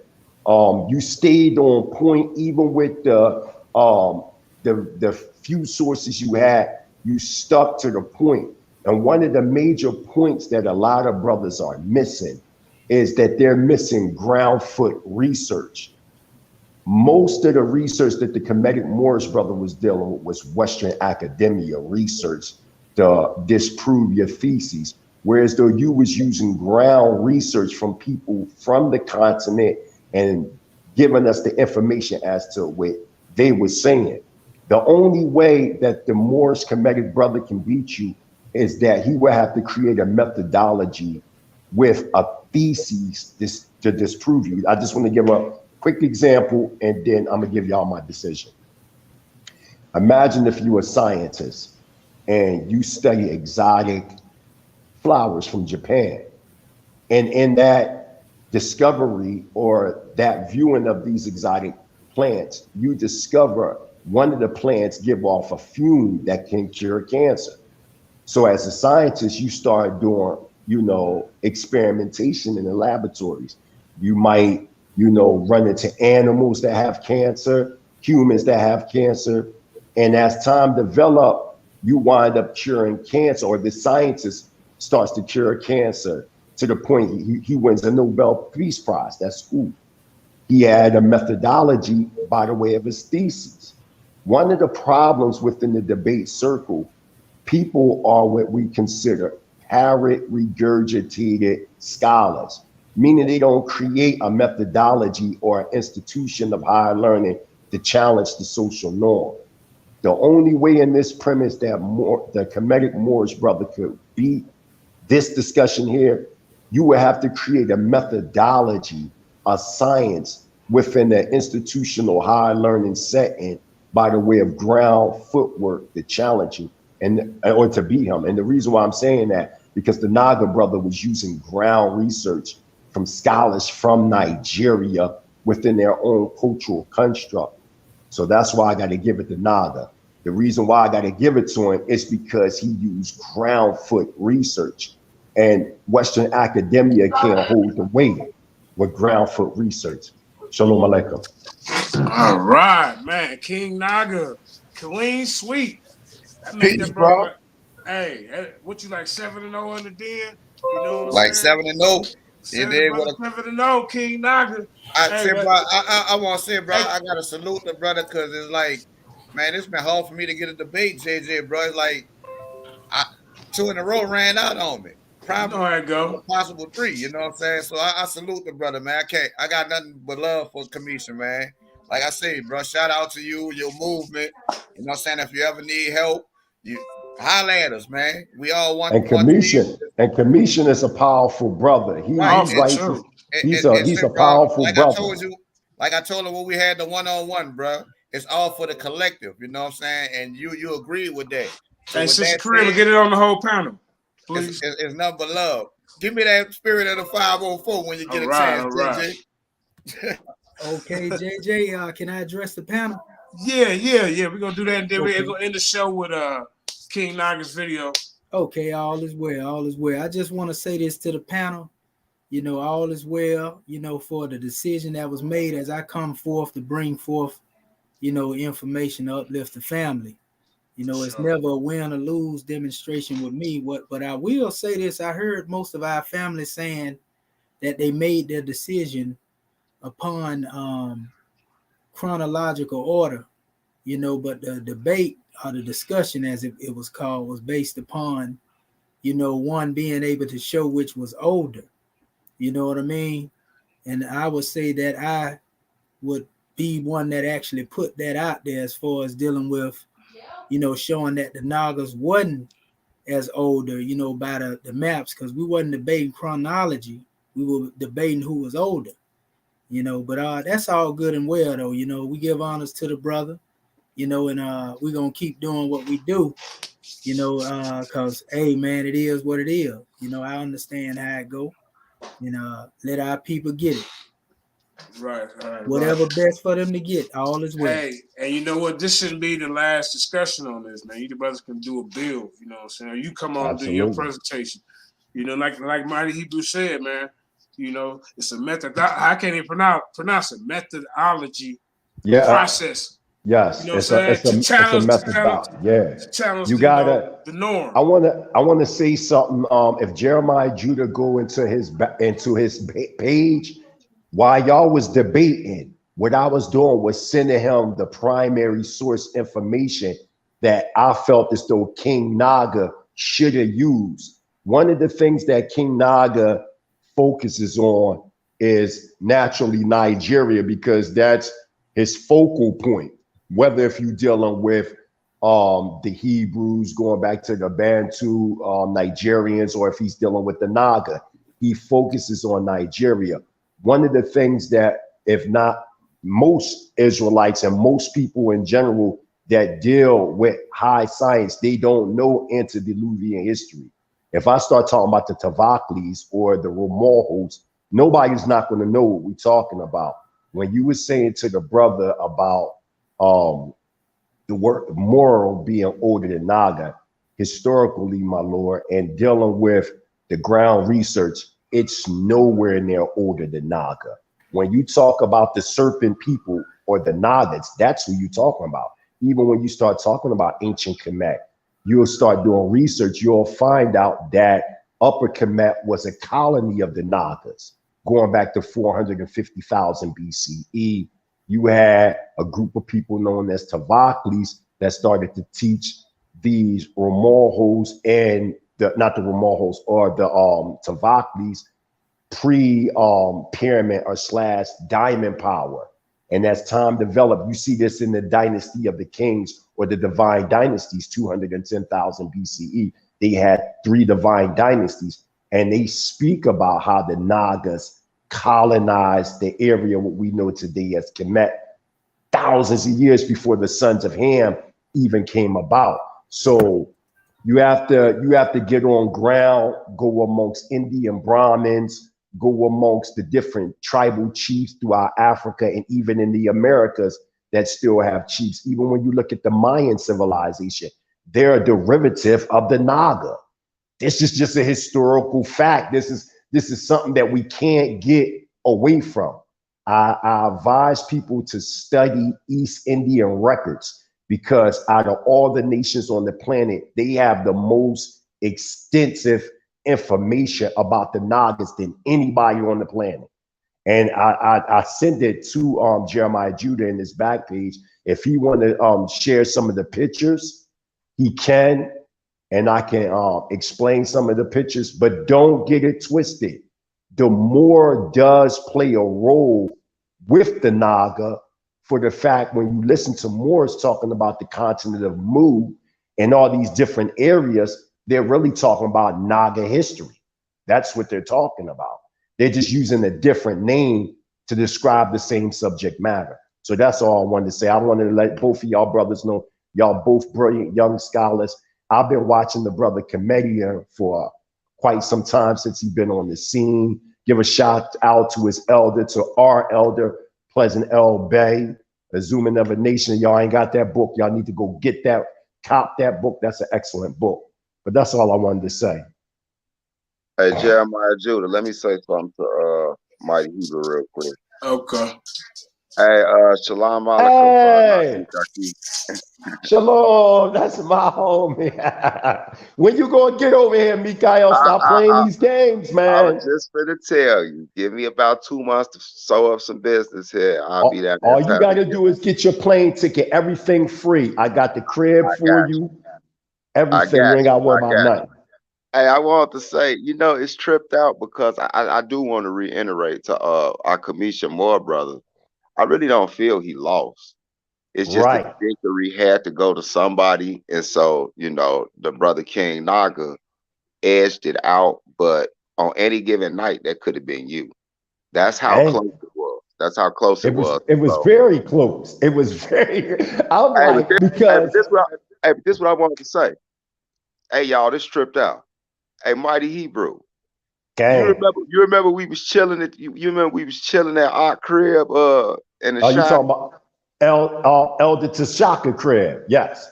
Well, we was you remember you went into this same type of stuff? And I did. I kid y'all not, bro. Mighty Hebrew ain't faking in the paint. And man, I'm sipping some wine, man. You know, I'm trying to lay back and relax, man. Mighty Hebrew got to going into this so deep. I'm like, what in the world? So he know this definitely his field, bro. This definitely, and it was the same stuff we talking about. So yeah, I just wanted to bring that up. That's why I called him. I said, I already know this up his alley. It was hard. It was hard because I'm telling you, at first King Naga was going to lose because he was hitting some points. The Kemetian Moorish brother, I'm like, damn. But once he hit the ground, once King Naga hit that ground, that's where I feel as though we as a people have to take a stance. We understand Europeans wrote a lot of history down because we was in captivity, and at times they were a ruling power. As Daniel chapter 10, verse 24 to 26 say that they will have a time and a half a time to rule. So they have the spiritual Magna Charta to rule. But you do have conflicting stories by the way of those that manifest by the way of oral tradition as a discipline. And that's what I was telling Tahuti at the pre-debate at the Killer Priest podcast. You can't dismiss oral tradition. If that's the case, then how did the Dogon for so many thousands of years be able to tell us about Sirius A, B, and C by following the Dogon star? And they claim out of their own mouth that this information came from higher interdimensional beings that gave them this information, and they passed this information down. And the Euro Gentile just wrote this 82 years ago.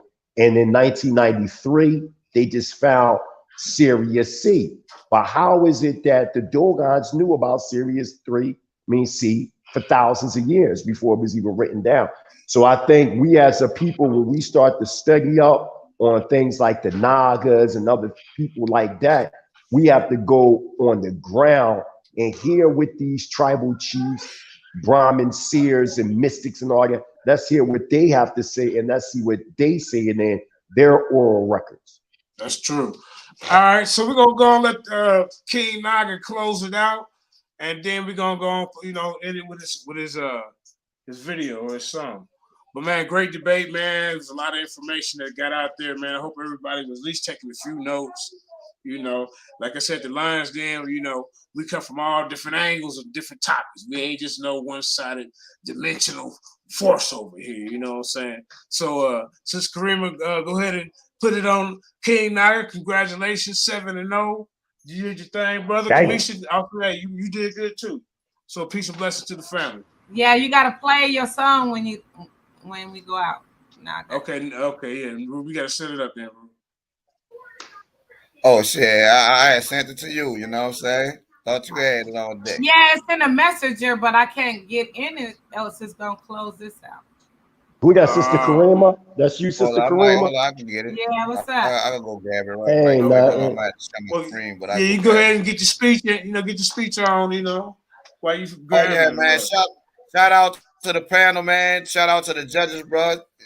JJ, we had some informed judges. Mighty Hebrew is always a pleasure to run it with you, man. You always come drop wisdom on us. Like, I want to give another shout out to my opponent. You know what I'm saying? And state again, bro. I can't say it enough, man. It's for the collective. You know what I'm saying? It's a spiritual vibe that I'm on, bro. And the brother Mighty Hebrew is absolutely correct, man. I stand on Nigeria, Naga Ori. You know what I'm saying? And I'm going to give you the story as told by them. You know what I'm saying? Because that's my people. That's how I trace to. That's how I was given the title of nobility among. So I'm going to always stand on Nigeria. And I'm going to always take the hieroglyphs back to these Bantu Naga Kushite languages and cultures, because that's who it belongs to. I'm going to always take this Hebrew language back to these Bantu Naga Kushite cultures and people, because that's who it belongs to. And you know what I'm saying? It's like, it's an endless thing, bro, for us, this research, bro. So just I want to send that out to the people, man. Keep on searching, keep on digging. And Kemetian, I'm gonna throw you a bone.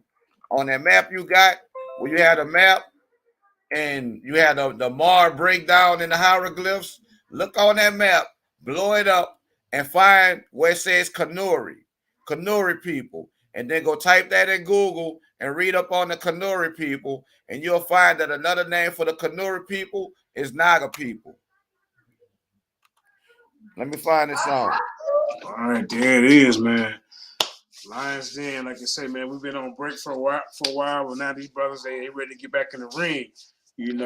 That's what it's all about. I ain't gotta say nothing. They say get in the ring, we getting in the ring. You know what I'm saying? I'm gonna always be in the ring. You know what I'm saying? I'm gonna always be floating around doing my thing.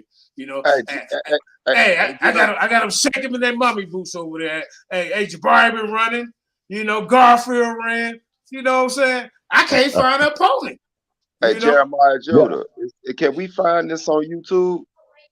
Yeah, the YouTube channel is new, man. I really be pumping it, on Facebook, man. But we got to start supporting that, over there, man. Everybody be watching on the Lions Den, Lions Den on Facebook. That's where all the audience was at, But yeah, you can find it on YouTube. It's on there. For sure. Did you stick them? Did you stick them, Jeremiah Judah, with them joints I gave you on Dr. Ben, Sheikh Antibiot, and Dr. Clark? No, I ain't even have to use all that yet. You know what I'm saying? Okay. Hey, you know what, man? Everybody know that. Teachers. Jabari know that. Jabari, they be going against their own master's teachers, man, especially Reggie. But did you see? Did I send you the picture of Jabari? Can you there? Yeah, I'm still there. Okay. You know that I have pictures of Jabari at the door return in Ghana, West Africa, pointing at the Genesis chapter 15, 13, and talking about the 400-year captivity is over. They did. Wait a minute, man. Come on, man. This I is kind of joke. I swear on y'all. Listen. Over in Ghana, West Africa, when you go into the door of no return joint or the door of return, you got to do a Bible scripture. The Ghanaian government recognized that the so-called African Americans were fulfilling a prophecy of 400 years from 1619 to 2019. The Ghanaian government put this whole piece together, and it's right there at the door of return when you go in. And and all these different representatives, and guess whose name is on it? Jabari Azazi name is on it. His name is on it. Wow. As in agreement to that. So all this arguing that he's arguing. So you know what? Listen, I'm gonna send it to Jeremiah. That's gonna be the next show, y'all. Listen. I'll put it in your inbox right now, Jeremiah Judah. You can show we got everybody that right now. Close out with the song, man. That's funny. Everybody Hebrew. I'm gonna call you tomorrow. Hey. I'm gonna call you tomorrow, Joe. Game over. Game over. Yeah. That's how we do it in Lions Den, man. That's how we do it. Ruben. All right. Layla Tove. Yeah. King Naga doing for my city. Learn a lesson, shit stop. But if you fucking with my baby, that's the boogie's way to die. Have you ever seen a dead man face? Look surprised. I be walking through the graveyard just to feel the vibes from a city where a dead man might come alive. Same city where we always see living niggas die. We don't sit around crying next and go wild. We proactive with the straps on. We let them bitches fly. Man, you gotta be a soldier to survive when you're moving through the city with a spirit that's like mine. And the dead walk among us like that nigga from the 9. So I don't invite you back to me if you in your right mind. My city got the spirit of Charles that's alone. Why Sam and Lowe, Marie LeBeau, Big LaCroix, the spirit of Mark, cock it back and let it blow. My nigga, that's the spirit of that 504. That's the spirit of that 504. My city got the spirit of Charles that's alone. Why Sam Malo, Marie LeBeau, Big LaCroix, the spirit of my ex, cock it back and let it blow. My nigga, that's the spirit of that 504. That's the spirit of that 504. On the Grand River Street with King Naga, my nigga. Yeah, I'm crossing L bound. You heard me deep down in that 504. That's that double 9. Yeah. 504. Yeah. Spirit of 504.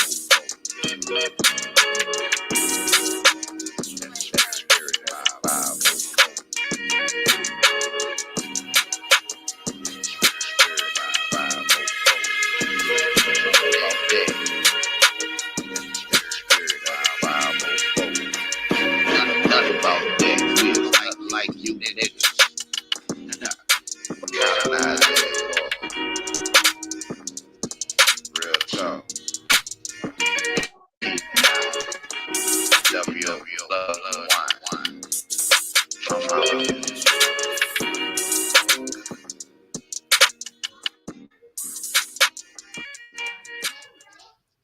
Hallelujah.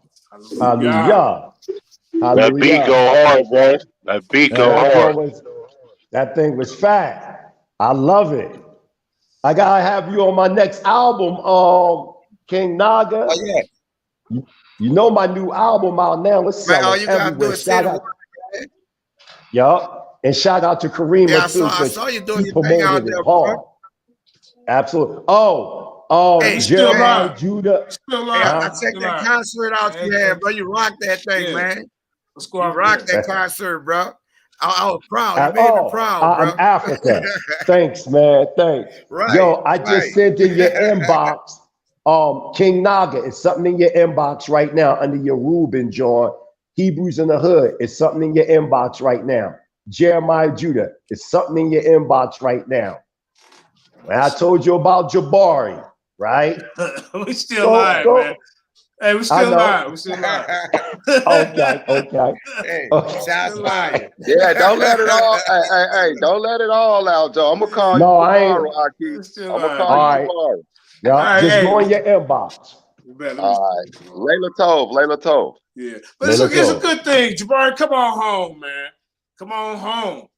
You know, that's all it is. I mean, Yeah, he already got the he's beer. secretly home. No, He's he already got the secretly beer. home. Right. He's secretly home. But yeah, I'm finna get up out of here, man. I gotta get up early, man. Peace and blessings. Love y'all, man. Hey, Absolutely. great show, man. It's gonna be more It to was an come. excellent Trust and believe show. that, man. Hey, we finna get it back going. You know, don't underestimate the Lions Den. Hey, we got the information over here. That being said, I'm out. Shalom, but I can stop. One. Shalom. Shalom. Shalom. Hotel.